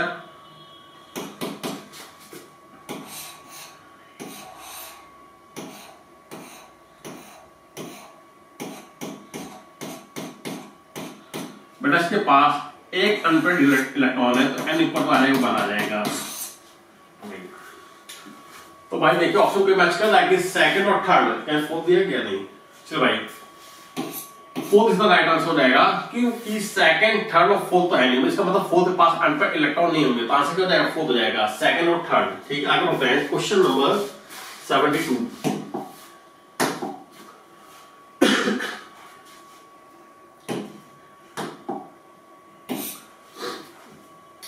क्वेश्चन नंबर 72 में क्या है कि यहां पे क्वेश्चन में आपसे क्या पूछा गया है, the reaction of x plus y square equal to x square x plus 2 plus y plus 2। अच्छा विल बी स्पॉन्टेनियस। भाई क्वेश्चन में कहा है कि यहां पे एक स्पॉन्टेनियस रिएक्शन हो रही है। तो बेटा स्पॉन्टेनियस का मतलब है कि क्वेश्चन आपको क्या क्या इंफॉर्मेशन देना चाहता है। स्पॉन्टेनियस का मतलब है कि क्वेश्चन आपसे कहना चाहता है कि यहां पे डेल्टा जी नॉट की वैल्यू नेगेटिव होगी। अगर डेल्टा जी नॉट की वैल्यू नेगेटिव है तो बेटा यहां पे जो स्टैंडर्ड ईएमएफ ऑफ सेल है वो कैसा होगा, पॉजिटिव होगा। यस ठीक है, अगर रिएक्शन स्पॉन्टेनियस है तो डेल्टा जी नॉट की वैल्यू नेगेटिव होगी और standard EMF of cell positive होगा। ठीक है, अब आपको यहां पे केमिकल रिएक्शन दी गई x प्लस से y plus 2 x plus y plus 2 is equal to x plus 2 plus y। तो बेटा रिएक्टेंट साइड पे x की ऑक्सीडेशन नंबर 0 है, 0 से प्लस 2 पे क्या मतलब यहां पे x का हो गया ऑक्सीडेशन हो गया। ठीक है, y पे चार्ज का प्लस 2 था और प्रोडक्ट साइड पे 0 हो गया। तो बेटा इसका y का हो गया रिडक्शन हो गया। ठीक है, अच्छा भाई मतलब कुल मिला के यहाँ पे आपको एक कंप्लीट सेल दी गई और दोनों तरफ से रिएक्शन क्या है, बैलेंस है। चलिए तो भाई अब यहाँ पे x और y के रिस्पेक्ट में आपको मेटल दी गई है। अब हमें देखना है कि इन चारों में से किसका standard EMF of cell positive होगा। तो बेटा यहां पे आपको इन सभी का स्टैंडर्ड ईएमएफ ऑफ सेल निकालना पड़ेगा एक एक करके। जिसका standard EMF of cell positive आएगा वही आपका आंसर आएगा, क्योंकि स्पॉन्टेनियस के लिए स्टैंडर्ड ईएमएफ ऑफ सेल क्या होगा, पॉजिटिव होता है। ठीक है, आइए थोड़ा सा दिमाग लगाओ। यहाँ पे सभी ऑप्शन को अप्लाई करने से पहले थोड़ा सा दिमाग लगा लो कि भाई देखिए क्वेश्चन में लिखा है स्पॉन्टेनियस। स्पॉन्टेनियस का मतलब हो गया कि यहां पे जो सेल होगा वो होगा बेटा गैल्वेनिक सेल होगा। अच्छा भाई अगर गैल्वेनिक सेल होगा तो गैल्वेनिक सेल में जिंक का होता है ऑक्सीडेशन। किसका होता है, जिंक का होता है ऑक्सीडेशन। और बेटा यहां पे आप देखिए कि X का हो रहा है ऑक्सीडेशन, मतलब यहां पे X के स्थान पे जिंक ले लो। क्या किसी ऑप्शन में X के स्थान पे जिंक दिया गया है? हाँ, फोर्थ वाले ऑप्शन में X के स्थान पे जिंक आपको दिया गया है। तो सबसे पहले आप फोर्थ वाले ऑप्शन को अप्लाई कीजिए। ठीक है, आइए फोर्थ वाले ऑप्शन पे अप्लाई करने जा रहे हैं। तो standard EMF of cell equal to standard EMF of cell by fourth को अप्लाई करने जा रहे हैं of reduction at a cathode minus standard EMF of cell reduction at anode. भाई यहाँ पे हमने एक्स के स्थान पे किसको लिया, जिंक को लिया, और एक्स का क्या होगा, ऑक्सीडेशन हो रहा है, तो ये दे देते हैं जिंक +2 से 0 पे गया।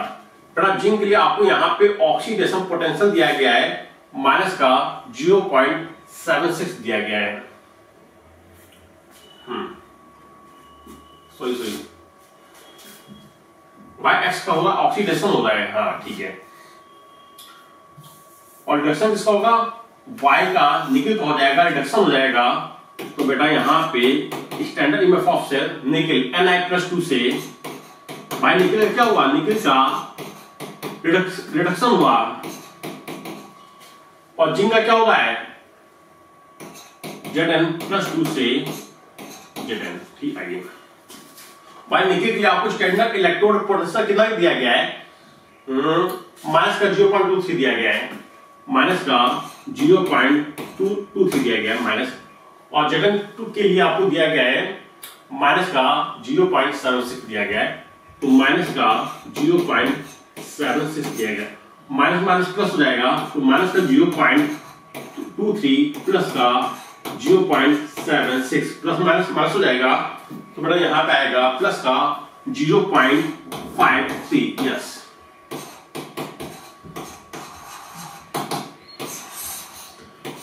तो बेटा फोर्थ वाले ऑप्शन में आपको जो स्टैंडर्ड इमेज सेल आ रहा है वो पॉजिटिव में आ रहा है, तो जाहिर बात है fourth is the right answer हो जाएगा। ठीक है चलिए भाई आगे बढ़ते हैं।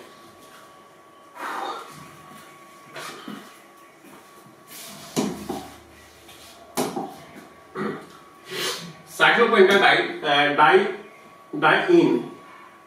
डाइनिक एनाइन अच्छा है, ये साइक्लोपेंटाडाइनिक एनाइन पूछा गया है, क्या होगा, एरोमेटिक होगा, नॉन एरोमेटिक होगा, क्या होगा, आइए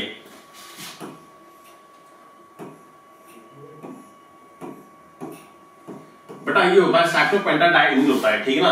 अब क्वेश्चन पूछा गया कि एरोमेटिक होगा कि नॉन एरोमेटिक होगा, तो आइए चलते यहां पे लगाते हैं, हक्का रूल लगा देते हैं, 4n+2 equal to number of delocalized pi electron। बेटा 4n+2 equal to, यहाँ पे delocalized हो जाएगा, ये यहाँ जाएगा और ये यहाँ जाएगा, तो बेटा 4n+2 equal to हो जाएगा 6 हो जाएगा, सो 4n equal to 4, so n equal to आ जाएगा 1 आ जाएगा। यस यदि n की वैल्यू 1 आ रही है तो बेटा हो जाएगा एरोमेटिक। नेक्स्ट क्वेश्चन नंबर 74,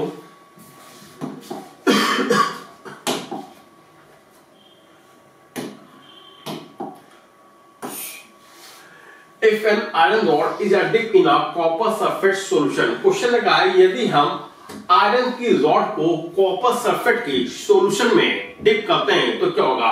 बेटा देखिए यहाँ पे आपके पास कॉपर सल्फेट का कोई एक सॉल्यूशन है,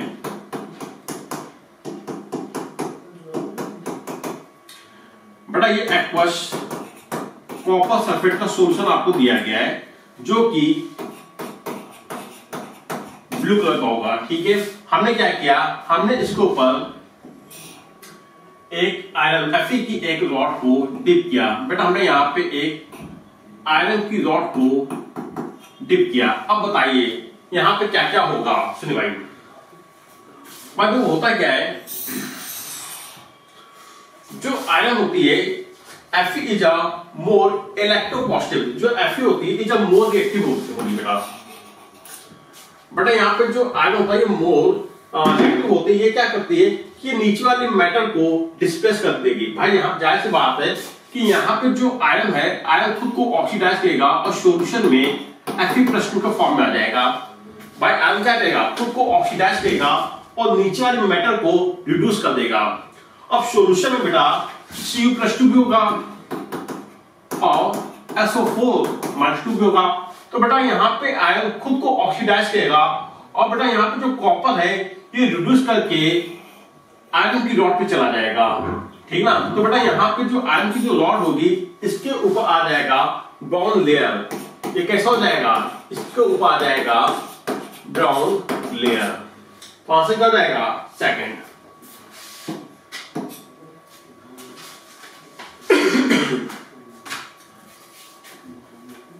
ठीक है, आगे बढ़ते हैं क्वेश्चन नंबर 75 पे। भाई यहाँ पे आप समझे क्या हुआ कि जो आयरन है ये खुद को ऑक्सीडाइज करेगा और सॉल्यूशन में Fe+2 के फॉर्म में आ जाएगा। खुद को ऑक्सीडाइज किया, अब सॉल्यूशन में क्या था, सॉल्यूशन में था Fe+2 था। अब इसने क्या किया, ऊपर वाली मेटल ने नीचे वाली को रिड्यूस कर दिया और बेटा यहाँ पे जो कॉपर था ये रिड्यूस हो गया, रिड्यूस होके Fe की रॉड पे चला जाएगा जो कि बनाएगा बॉन्ड लेयर। ठीक है, तो आंसर हो जाएगा second. Next question number 75। Strong electrolyte are those which, जब कभी भी आपसे स्ट्रॉन्ग इलेक्ट्रोलाइट पूछा जाए तो आप बस आप इतना बताएंगे कि जो स्ट्रॉन्ग इलेक्ट्रोलाइट होते हैं वो 100% अपने आयनों में आयोनाइज हो जाते हैं। क्या होते हैं 100%, बेटा ये 100% आयोनाइज हो जाते हैं, आयोनाइज हो जाते हैं इनटू इट्स आयंस, अपने आयनों में, इनटू देयर आयंस। ठीक है, तो आंसर क्या हो जाएगा, बेटा 4 ज्यादा राइट आंसर जाएगा, completely dissociate into at all a टाइम्शन। Next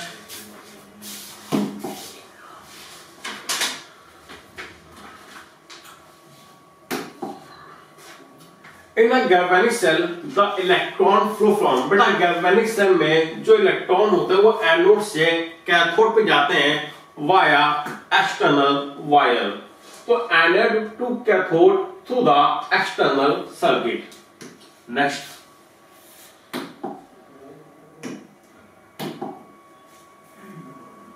question number 77। The correct order of a homolytic dissociation energies delta H ना किलो कैलोरी पर मोल। आइए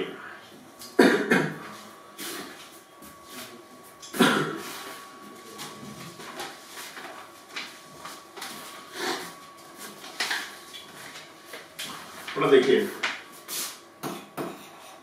bond energy carbon to hydrogen, बेटा जो carbon to hydrogen bond energy होती है inversely to the stability of a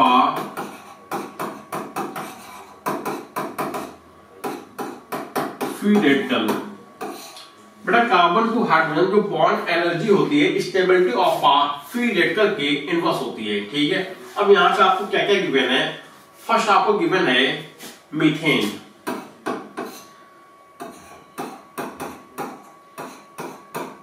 methane ये एक अच्छा खासा स्टेबल मॉलिक्यूल था, बेटा यहां पे हमने सर करा दिया होमोलिटिक फ्यूजन करा दिया, तो ये वाला हाइड्रोजन अपने इलेक्ट्रॉन को अलग हो गया और ये कार्बन अपने एक इलेक्ट्रॉन को लेके अलग हो गया, तो बेटा यहां पे बनेगा मिथाइल फ्री रेडिकल बन गया। ठीक है, सेकंड ऑप्शन में देखिएगा, यहां पे आपको दिया गया इथेन दिया गया है,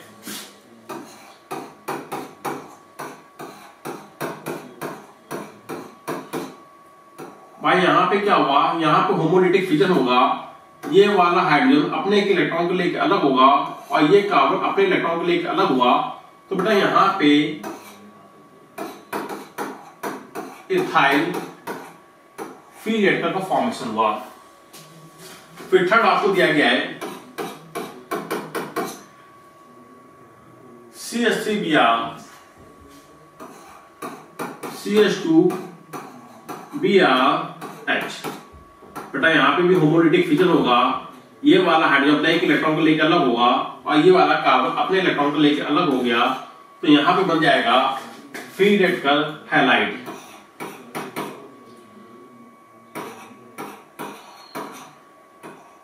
ठीक है, आइए तो भाई अगर यहां पे इनकी स्टेबिलिटी का ऑर्डर बनाया जाए तो स्टेबिलिटी का ऑर्डर क्या बनेगा भाई, सेकंड वाले में आप देखेंगे यहां पे जो फ्री रेडिकल है वो बेटा हाइपर कॉन्जुगेशन के द्वारा स्टेबलाइज हो रहा है, मतलब सेकंड वाले की स्टेबिलिटी सबसे ज्यादा हो जाएगी। ठीक है, अगर हम यहां पे स्टेबिलिटी को ऑर्डर बनाए तो सेकंड वाला इज अ मोर स्टेबल और फर्स्ट और थर्ड की बात कर लेते हैं। भाई देखो भाई जो थर्ड वाला है जब यहाँ पे फ्री रेडिकल बना तो बेटा यहाँ पे -I इफेक्ट आ गया और जो -I इफेक्ट होगा ये फ्री रेडिकल की स्टेबिलिटी को डिक्रीज कर देगा, तो यहाँ पे सबसे ज्यादा फर्स्ट वाला स्टेबल होगा, देन थर्ड वाला होगा। बेटा ये बन गया स्टेबिलिटी का ऑर्डर बन गया। और जैसा कि मैंने आपको बताया है कि यहाँ पे carbon to hydrogen bond energy होती है स्टेबिलिटी के इनवर्स होती है। तो बेटा यहाँ पे आपने सबसे पहले क्या किया, स्टेबिलिटी का ऑर्डर बनाया। अब इसका जस्ट कर दो उल्टा, तो यहाँ पे carbon to hydrogen bond energy निकल आएगी। अब आपने क्या किया, इसका जस्ट कर दिया, उल्टा कर दिया। तो बेटा ये आपकी बॉन्ड एनर्जी का ऑर्डर निकल आया, सबसे ज्यादा third, first then second. Answer the third हो जाएगा। ठीक है, चलिए भाई आगे बढ़ते हैं। Question number 78, Which of the following statement is incorrect? क्वेश्चन में आपसे इनकरेक्ट स्टेटमेंट पूछा गया है। पहला आपको क्या दिया गया कि the ligand has satisfied only the secondary valency. बेटा गलत है भाई, यहां पे देखिए जो आपको जो लिगेंड दिया गया वो एनायनिक लिगेंड है ना।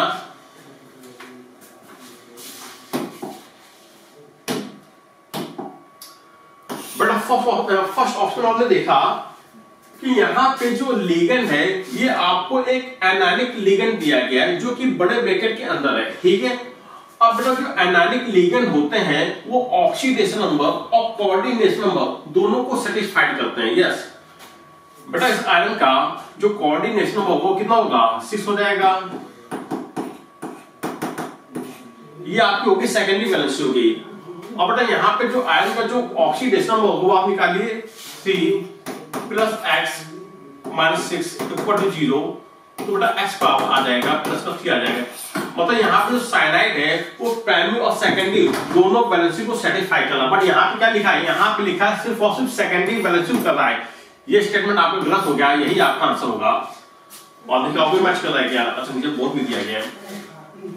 By second वाला ऑप्शन में the ligand has satisfied the secondary valency of a copper, बिल्कुल सही दिया गया है। By second वाले ऑप्शन में बेटा ये जो अमोनिया होता है ये एक न्यूट्रल मॉलिक्यूल होता है, और जो न्यूट्रल मॉलिक्यूल होते हैं वो प्राइमरी वैलेंसी को सेटिस्फाई नहीं कर सकते हैं, नहीं कर पाते हैं। ये सिर्फ और सिर्फ सेकेंडरी वैलेंसी को सेटिस्फाई करेगा। तो सेकंड वाला बिल्कुल सही दिया गया। थर्ड वाला in K3Fe14 ferrous cyanide the ligand has satisfied both primary and secondary, बिल्कुल सही दिया गया। तो आंसर क्या हो जाएगा, फर्स्ट हो जाएगा। आइए question number 79, By in an infinite dilution, the equivalent conductance of Ba+2 and Cl-, the equivalent conductivity of barium chloride। Question में आपसे बेरियम क्लोराइड की इक्विवेलेंट कंडक्टिविटी पूछी गई है एट अ इनफिनाइट डाइल्यूशन में। आइए निकाल लेते हैं बेटा, equivalent conductivity at a infinite dilution of barium chloride.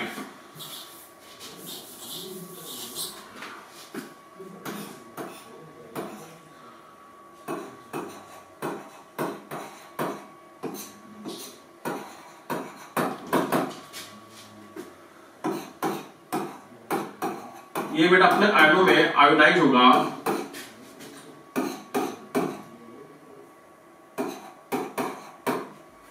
हमें क्या निकालना, हमें यहाँ पे इक्विवेलेंट कंडक्टिविटी निकालनी है। तो बेटा यहाँ पे देखिए कैटायन और एनायन की आपको इक्विवेलेंट कंडक्टेंस दिया गया है। Ba+2 का आपको दिया गया है 127 दिया गया है इनटू। सुनो बेटा, जब कभी क्वेश्चन में आपसे इक्विवेलेंट कंडक्टिविटी पूछी जाए at a spectrochemical series chlorine is above water. Question क्या है कि स्पेक्ट्रोकेमिकल सीरीज में जो क्लोरीन होता है ये वाटर के ऊपर होता है। ऐसा क्यों होता है? पहला ऑप्शन आपको दिया गया कि good pipe acceptor properties of a Cl, बिल्कुल सही है। सेकंड ऑप्शन आपको दिया गया कि स्ट्रॉन्ग सिग्मा डोनर, बिल्कुल सही बात है कि जो क्लोरीन होता है स्ट्रॉन्ग सिग्मा डोनर होता है एंड गुड पाइप एक्सेप्टर होता है, बिल्कुल सही दिया गया। तो second is the right answer हो जाएगा। Next question number 81, question number 81 में यहां पे आपको इलेक्ट्रोकेमिकल सीरीज दी गई है। क्वेश्चन में आपको इलेक्ट्रोकेमिकल सीरीज दी गई है और क्वेश्चन में क्या कहा है, what will happen if a copper spoon is used to start a solution of aluminium nitrate. Question कह रहा है कि एल्युमिनियम नाइट्रेट के सॉल्यूशन में जब कॉपर की चम्मच से हम उसको शेक करते हैं तो यहाँ पे कौन सी रिएक्शन होगी? तो बात समझेगा कि यहाँ पे आपको जो इलेक्ट्रोकेमिकल सीरीज दी गई है वहां पर एल्यूमिनियम ऊपर है। इलेक्ट्रोकेमिकल सीरीज में एल्यूमिनियम ऊपर है तो एल्यूमिनियम होगा मोर इलेक्ट्रोपॉजिटिव और Cu कॉपर होगा इलेक्ट्रोनेगेटिव। ठीक है, aluminium more electropositive than copper. अच्छा भाई, तो जाहिर सी बात है जो मेटल ऊपर होती है उसकी रिएक्टिविटी नीचे वाले से ज्यादा होगी। अगर ऊपर वाले की रिएक्टिविटी नीचे वाले से ज्यादा होगी तो यहाँ पे जो ऊपर वाली मेटल है वो नीचे वाले को कर देगा, डिस्प्लेस कर देगा। तो आंसर हो जाएगा there is a no reaction. ठीक है, next question number 82। The conductivity of a strong electrolyte is a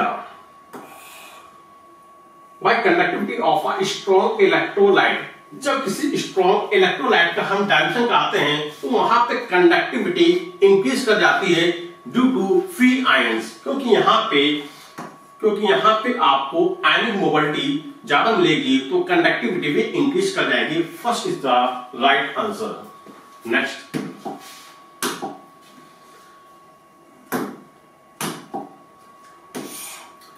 specific resistance. Question कह रहा है कि यहाँ पे आपको स्पेसिफिक रेजिस्टेंस आपको दिया गया, एक्स दिया गया है, और क्वेश्चन में क्या दिया गया है कि कंसंट्रेशन एंड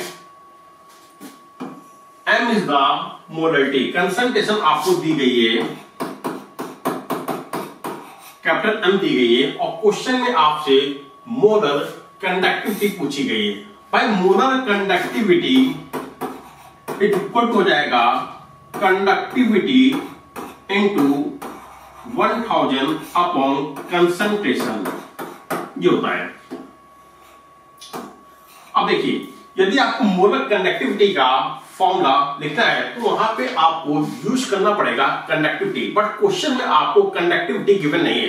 क्वेश्चन में क्या क्या गिवन है? क्वेश्चन में आपको स्पेसिफिक रेजिस्टेंस और कंसंट्रेशन गिवन है। तो आइए, जो कंडक्टिविटी होती है वो स्पेसिफिक रेजिस्टेंस के इनवर्सली होती है। तो क्या हम ये नहीं लिख सकते हैं कि कंडक्टिविटी इक्वल टू रेजिस्टिविटी? लिख सकते हैं ना। तो बेटा यहाँ पे कंडक्टिविटी के स्थान पे आप लिखेंगे 1/ρ। So molar conductivity is equal to resistivity आपको दी गई x दी गई है तो 1/x इंटू 1000, कंसंट्रेशन आपको गिवन है m। तो बेटा यहां से आपकी मोलर कंडक्टिविटी आ जाएगी, molar conductivity equal to 1000 upon m into x।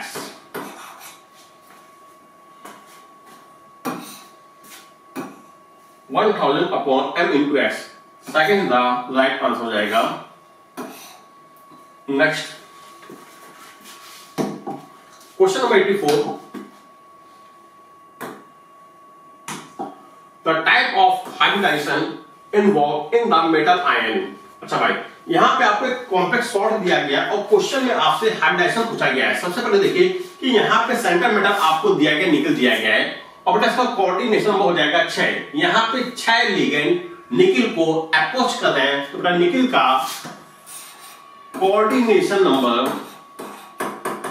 6 हो जाएगा। अच्छा भाई, और साथ में लगा है वीक लिगेंड लगा है। बेटा कोऑर्डिनेशन नंबर 6 है और वीक लिगेंड लगा है तो इसका हाइब्रिडाइजेशन हो जाएगा sp3d2 outer D complex, outer D complex होगा। Second is the right answer. Next question number 85।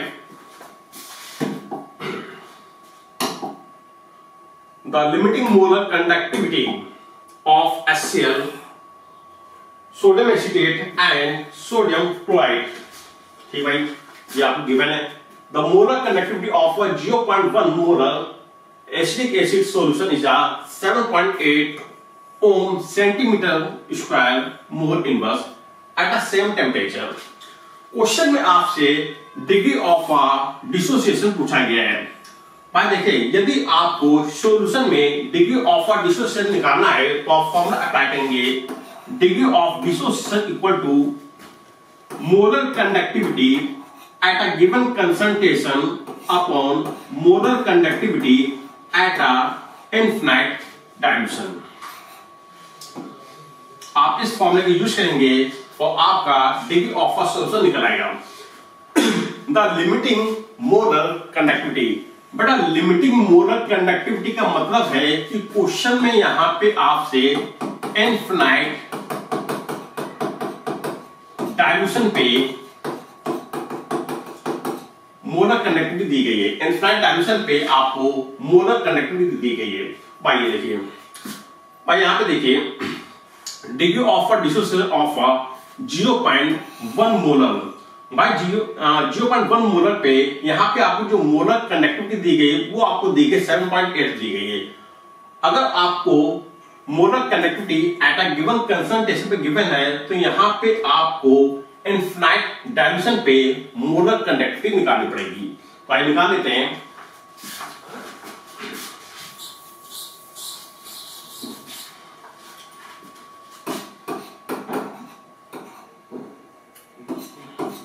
Molar conductivity of HCl, strong electrolyte है,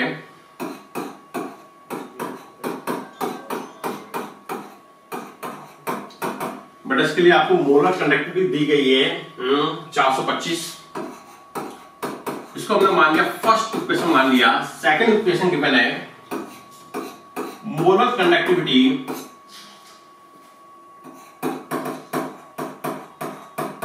सोडियम एसीटेट, ये डिसोसिएट होगा CH3COO minus plus Na plus. और यहां पे इसकी मोलर कंडक्टिविटी आपको given है 90। इसको हमने मान लिया इक्वेशन नंबर 2 मान लिया, ठीक है। थर्ड इक्वेशन आपको गिवन है NaCl, तो molar conductivity at a infinite dilution NaCl dissociate होगा Na प्लस और प्लस Cl माइनस में टूट के अलग हो जाएगा और इसके लिए आपको गिवन है 125।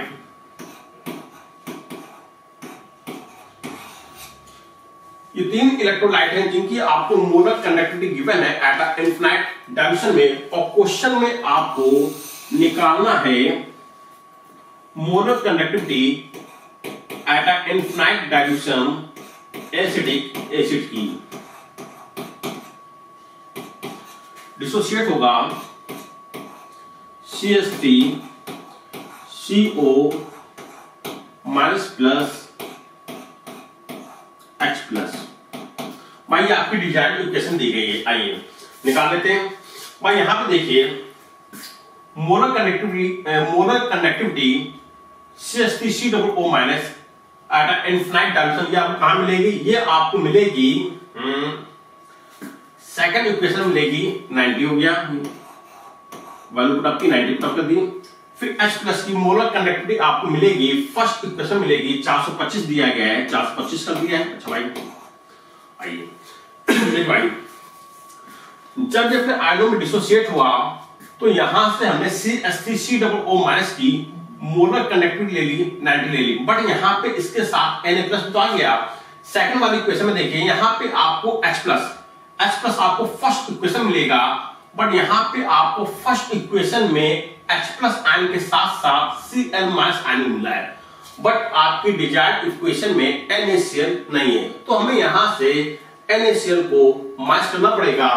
तो बेटा NaCl आपको गिवन है थर्ड इक्वेशन में, जिसकी मोलर कंडक्टिविटी आपको दी गई है 125 दी गई है।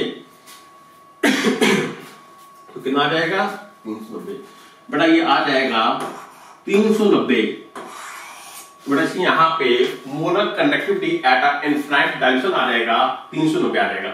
हमें निकालना क्या था? हमें यहां पे निकालना है degree of dissociation. So alpha equal to molar conductivity at a given concentration upon molar conductivity at a infinite dilution। Given concentration पे आपको मोलर कंडक्टिविटी दी गई है 7.8 डिवाइडेड बाई 390 सॉल्व कर लेंगे तो बेटा यहां पर degree of 0.02 second is the right answer हो जाएगा।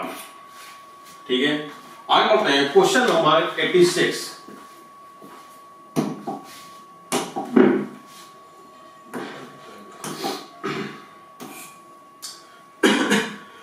Ziegler nata catalyst is an organometallic compound. Which metal? आइए बेटा, जिगलर नेटा कैटालिस्ट जो भाई एक ऑर्गेनोमेटालिक कंपाउंड होता है TiCl4 प्लस C2S5 का होल साइज एल्यूमिनियम। बेटा यहां पे जो टाइटेनियम होती है, ये टाइटेनियम होती है एक्टिव मेटल होती है। यही क्वेश्चन में आपसे पूछा गया था कि जिगलर नेटा कैटालिस्ट में एक्टिव मेटल क्या होती है, तो क्या होगी? टाइटेनियम। आंसर जाएगा 4। Next question number 87। The unit of equivalent conductivity. Question में आपसे इक्विवेलेंट कंडक्टिविटी की यूनिट पूछी गई, तो सबसे पहले आप इसका फॉर्मूला अप्लाई करेंगे।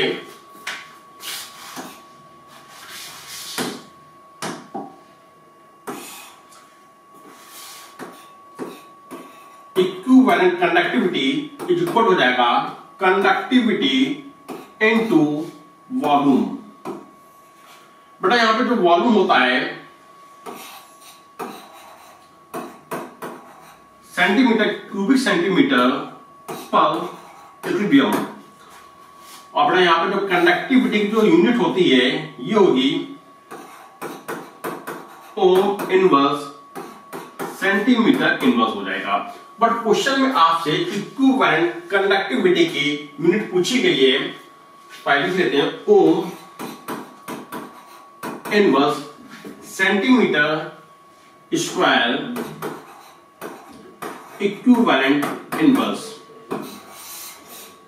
यहां से आपने यूनिट ड्राइव कर लिया है ohm inverse centimetre square equivalent inverse.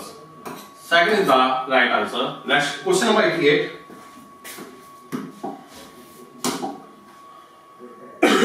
Which of the following carbon is the most stable?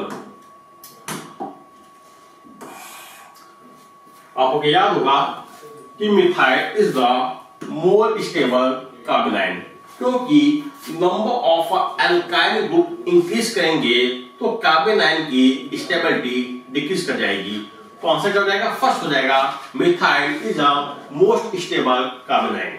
Next question number 89।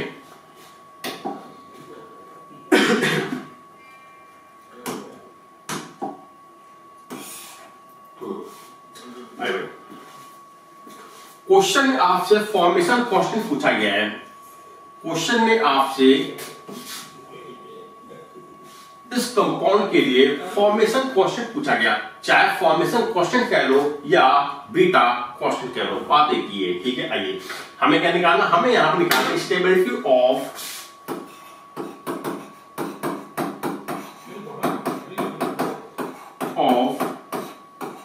Beta constant निकालना है। बेटा stability of a beta constant equal हो जाएगा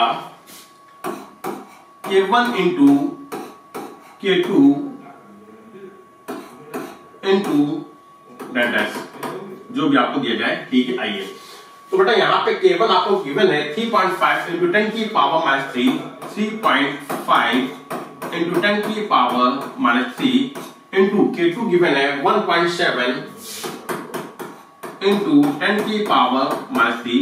बेटा इन दोनों का आपस में मल्टीप्लाई करेंगे तो overall stability of a complex निकल आएगा। मल्टीप्लाई कर लेंगे तो अप्रॉक्स बेटा आएगा 6.08 इंटू 10 की पावर -6। क्या समझ कर रहे हैं? 10 की power -6 first is the right answer हो जाएगा। आगे बढ़ते हैं क्वेश्चन नंबर 19।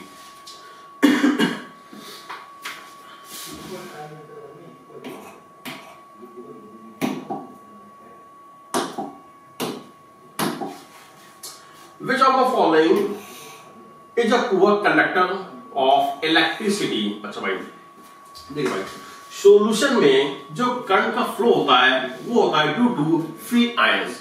सॉल्यूशन में फ्री आयंस जितने ज्यादा होंगे उस सॉल्यूशन में करंट का फ्लो उतना ज्यादा होगा, तो जाहिर सी बात है कंडक्टर ऑफ इलेक्ट्रिसिटी इंक्रीज करेगी। तो पहला ऑप्शन दिया गया है सोडियम एसीटेट दिया गया है। भाई जो सोडियम एसीटेट है ये एक स्ट्रॉन्ग इलेक्ट्रोलाइट है जो वीक एसिड और स्ट्रॉन्ग बेस से मिलकर बना है। फिर आइए देखिए थर्ड ऑप्शन है सोडियम क्लोराइड। जो सोडियम क्लोराइड है बेटा ये एक स्ट्रॉन्ग इलेक्ट्रोलाइट है जो कि strong acid and strong base से मिलकर बना है। फोर्थ ऑप्शन में आपको दिया गया पोटेशियम हाइड्रोक्साइड। फर्स्ट ग्रुप का हाइड्रोक्साइड है स्ट्रॉन्ग बेस होगा।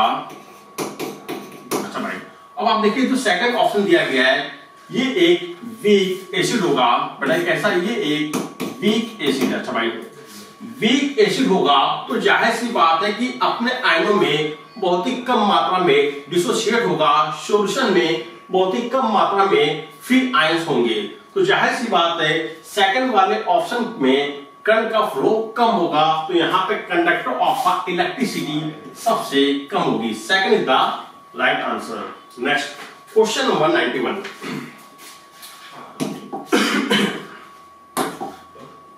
Ligand in a complex salt are. भाई कॉम्प्लेक्स सॉल्ट के अंदर जो लिगेंड होते हैं कोऑर्डिनेट बॉन्ड की हेल्प से सेंट्रल मेटल से जुड़े होते हैं। तो आइए देखते हैं यहाँ पे क्या क्या दिया है। क्वेश्चन कह रहा है कि anions link by coordinate bond to a central metal atom और ion.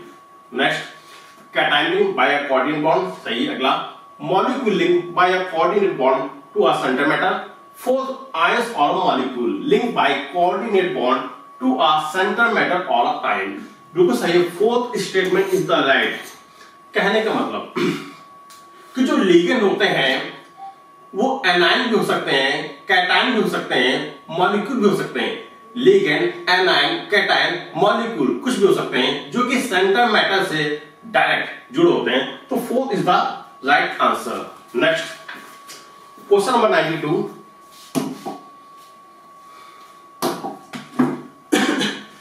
Resonance structure of a molecule does not have a। by first option आपको दिया गया कि identical arrangement of a atom। बिल्कुल सही दिया गया। सपोज दैट मान लो कि यहां तुमने कोई एग्जांपल ले लिया, हमने यहां पे ले लिया कार्बोक्सिलिक एसिड ले लिया, ठीक है। इसने अपने अंदर से एक H+ आयन निकालेगा और इसमें बना लिया अपना कार्बोक्सिलेट बना लिया। अब जैसे इसने अपना कार्बोक्सिलेट बनाया ये रेजोनेंस में पार्टिसिपेट कर जाएगा। भाई देखते हैं, चलिए भाई हमने इसका करवा दिया, रेजोनेंस कर दिया।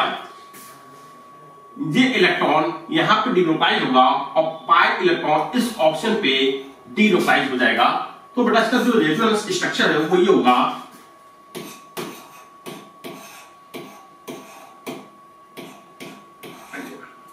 मान लेते हैं फर्स्ट एटम है, ये सेकंड एटम है और ये थर्ड एटम है।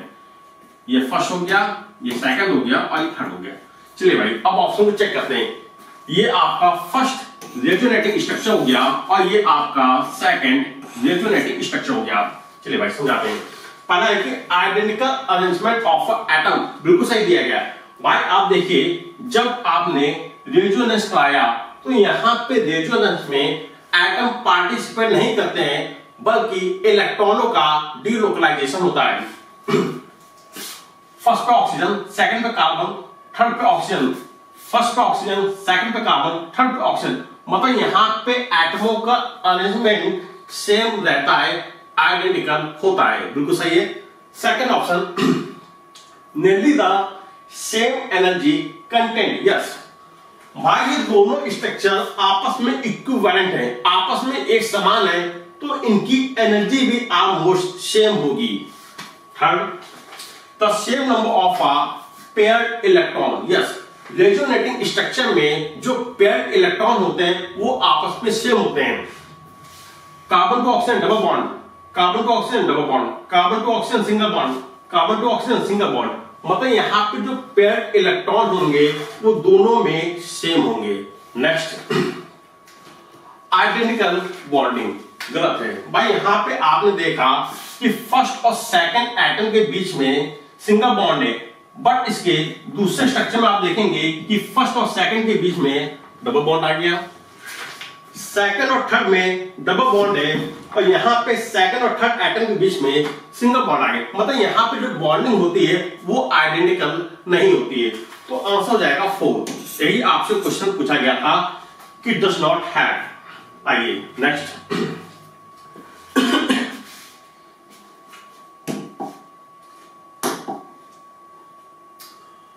which of the following configuration can undergo distortion? भाई जॉन टेलर डिस्टॉर्शन बात चल रही है यहां पे। देखिए पहला ऑप्शन आपको दिया गया T2G और EG। बेटा जो T2G और EG, T2G नीचे होता है, EG ऊपर होता है। T2G में यहां पे 6 इलेक्ट्रॉन फिलअप हैं और EG में 1 इलेक्ट्रॉन फिलअप है। बेटा यहां पे आपने देखा ये है आपका T2G और ये आपका हो गया EG हो गया। बेटा EG में अनसिमेट्रिकल है। EG कैसा है? अनसिमेट्रिकल है। अगर EG अनसिमेट्रिकल है तो वहां पे जॉन टेलर डिस्टॉर्शन पिक्चर में आ जाता है। तो आंसर हो जाएगा फर्स्ट, क्योंकि यहां पे EG अनसिमेट्रिकल है तो बेटा यहां पे लगेगा जॉन टेलर डिस्टॉर्शन। नेक्स्ट,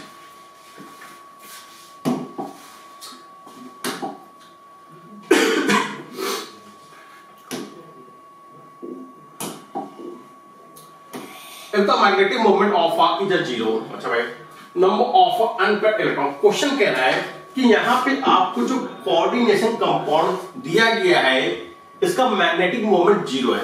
बेटा अगर मैग्नेटिक मोमेंट 0 है तो अंडरस्टूड है कि इसके पास नंबर ऑफ अनपेयर्ड इलेक्ट्रॉन भी 0 होंगे। बेटा आंसर क्या हो जाएगा? 4 हो जाएगा। भाई क्वेश्चन में आपसे अनपेयर्ड इलेक्ट्रॉन पूछे गए, यदि मैग्नेटिक मोमेंट 0 है तो नंबर ऑफ अनपेयर्ड कितने होंगे? 0 हो जाएंगे। आंसर क्या हो जाएगा? 4 हो जाएगा। Next, question number 95, types of isomerism.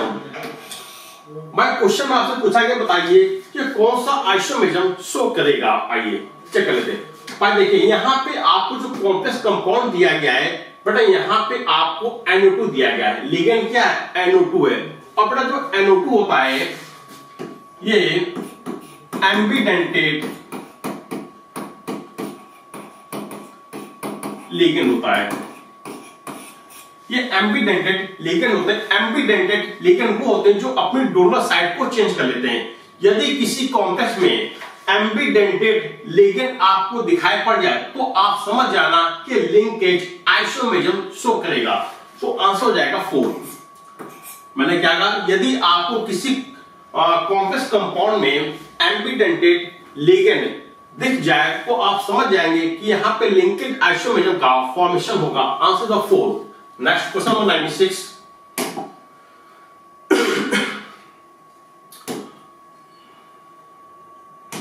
Question में आपसे स्पिन ऑन मैग्नेटिक मोमेंट। अच्छा भाई क्वेश्चन में आपसे मैग्नेटिक मोमेंट पूछा गया है। आइए ये आपको दिया गया है कंपाउंड और क्वेश्चन में आपसे मैग्नेटिक मोमेंट पूछा गया है। भाई मैग्नेटिक मोमेंट का मतलब है कि इसके पास कितने अनपेयर्ड इलेक्ट्रॉन होंगे। तो यहां पे आप देखेंगे यहां पे जो सेंटीमीटर क्रोमियम है इसका कोऑर्डिनेशन नंबर 6 है। Coordination number 6। अब बेटा यहां पे लगा है कार्बन मोनोऑक्साइड। जो कार्बन मोनोऑक्साइड होता है न्यूट्रॉन मॉलिक्यूल होता है। यदि कार्बन मोनोऑक्साइड न्यूट्रॉन मॉलिक्यूल है तो बेटा यहां पे क्रोमियम की ऑक्सीडेशन होगी 0। अगर क्रोमियम की ऑक्सीडेशन नंबर है 0 तो बेटा इसके पास अनपेयर्ड इलेक्ट्रॉन होंगे 0। कोऑर्डिनेशन नंबर क्या होगा?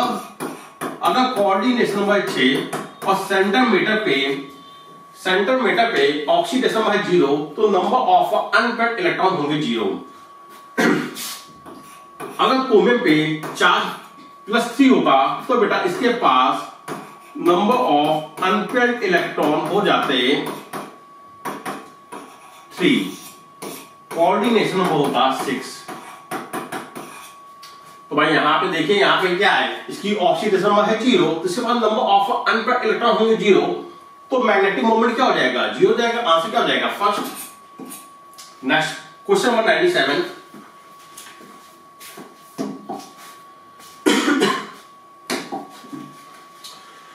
विच is the most stable carbocation. Question में आपसे पूछा कि बताइए कौन सा carbocation is the more stable होगा। तो भाई दूसरे दिखाई पड़ा कि second is the right answer होगा, second is the right answer.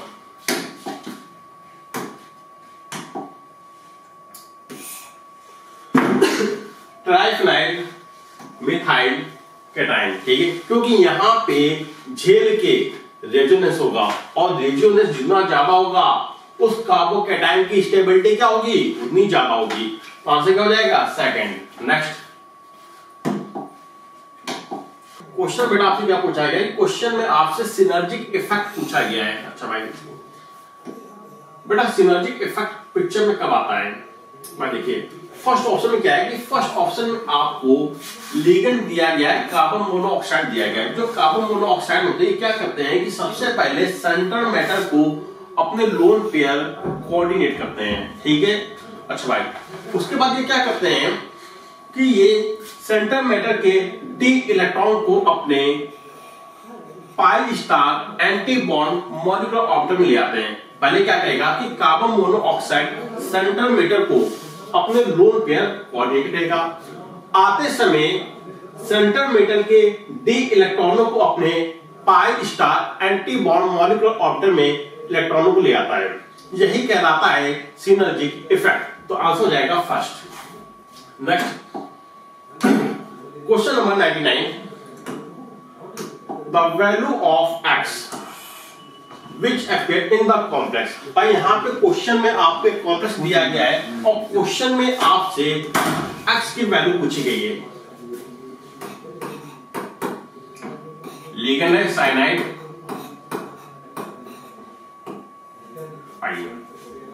बात हो गई।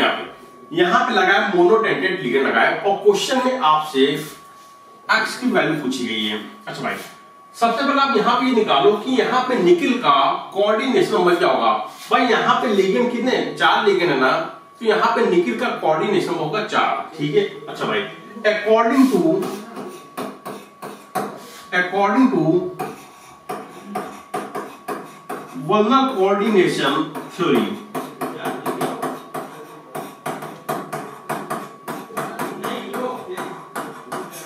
बेटा according to Werner coordination theory यदि किसी मेटल का कोऑर्डिनेशन नंबर 4 है तो उस मेटल पे चार्ज होगा +2। हम कह सकते हैं कि निकिल पे जो चार्ज होगा +2 होगा और साइनाइड पे चार्ज होता है -1। और बेटा साइनाइड कितने आइटम है, 4 आइटम, तो यहां पे आ जाएगा -4 आ जाएगा, +2 -4 बचेगा -2, जो बचेगा वो बड़े ब्रैकेट के ऊपर आ जाएगा। तो बेटा यहां पे x की जो वैल्यू होगी वो आ जाएगी -2, ठीक है। हमने कोऑर्डिनेशन वर्नर कोऑर्डिनेशन थ्योरी की हेल्प से सबसे पहले निकिल का ऑक्सीडेशन नंबर निकाला, यहां +2 यहां -4 बचेगा -2, जो बचेगा वो बड़े ब्रैकेट के ऊपर आ जाएगा। तो यहां पे x की वैल्यू आ जाएगी -2। Answer is the second. Next question number 100, which is a high spin complex। Question में आपसे पूछा गया है कि हाई स्पिन कॉम्प्लेक्स, भाई हाई स्पिन कॉम्प्लेक्स की बात चल रही है, इसका मतलब कोऑर्डिनेशन होगा 6, ठीक है ना। कोऑर्डिनेशन क्या होगा, 6 होगा। अगर हाई स्पिन है तो बेटा हाई स्पिन को देख के आप समझ जाएंगे कि यहां पे लगा होगा वीक लिगेंड लगा होगा। तो फर्स्ट ऑप्शन आपने देखा बाय साइनाइड, और साइनाइड स्ट्रॉन्ग लिगेंड होते हैं बेटा, जो फ्लोराइड होता है ये वीक लिगेंड होता है। और यहाँ पे सेंट्रल एटम का कोऑर्डिनेशन नंबर आ गया 6, तो बेटा यही आपका होगा high spin complex, coordination number 6। Hybridization हो जाएगा sp3b2 हो जाएगा, जो कि आउटर डी कॉम्प्लेक्स होगा ठीक है, आंसर क्या हो जाएगा? फर्स्ट हो जाएगा। चलिए भाई, इस प्रकार से आपके पूरे 50 क्वेश्चन डिस्कस में आइए।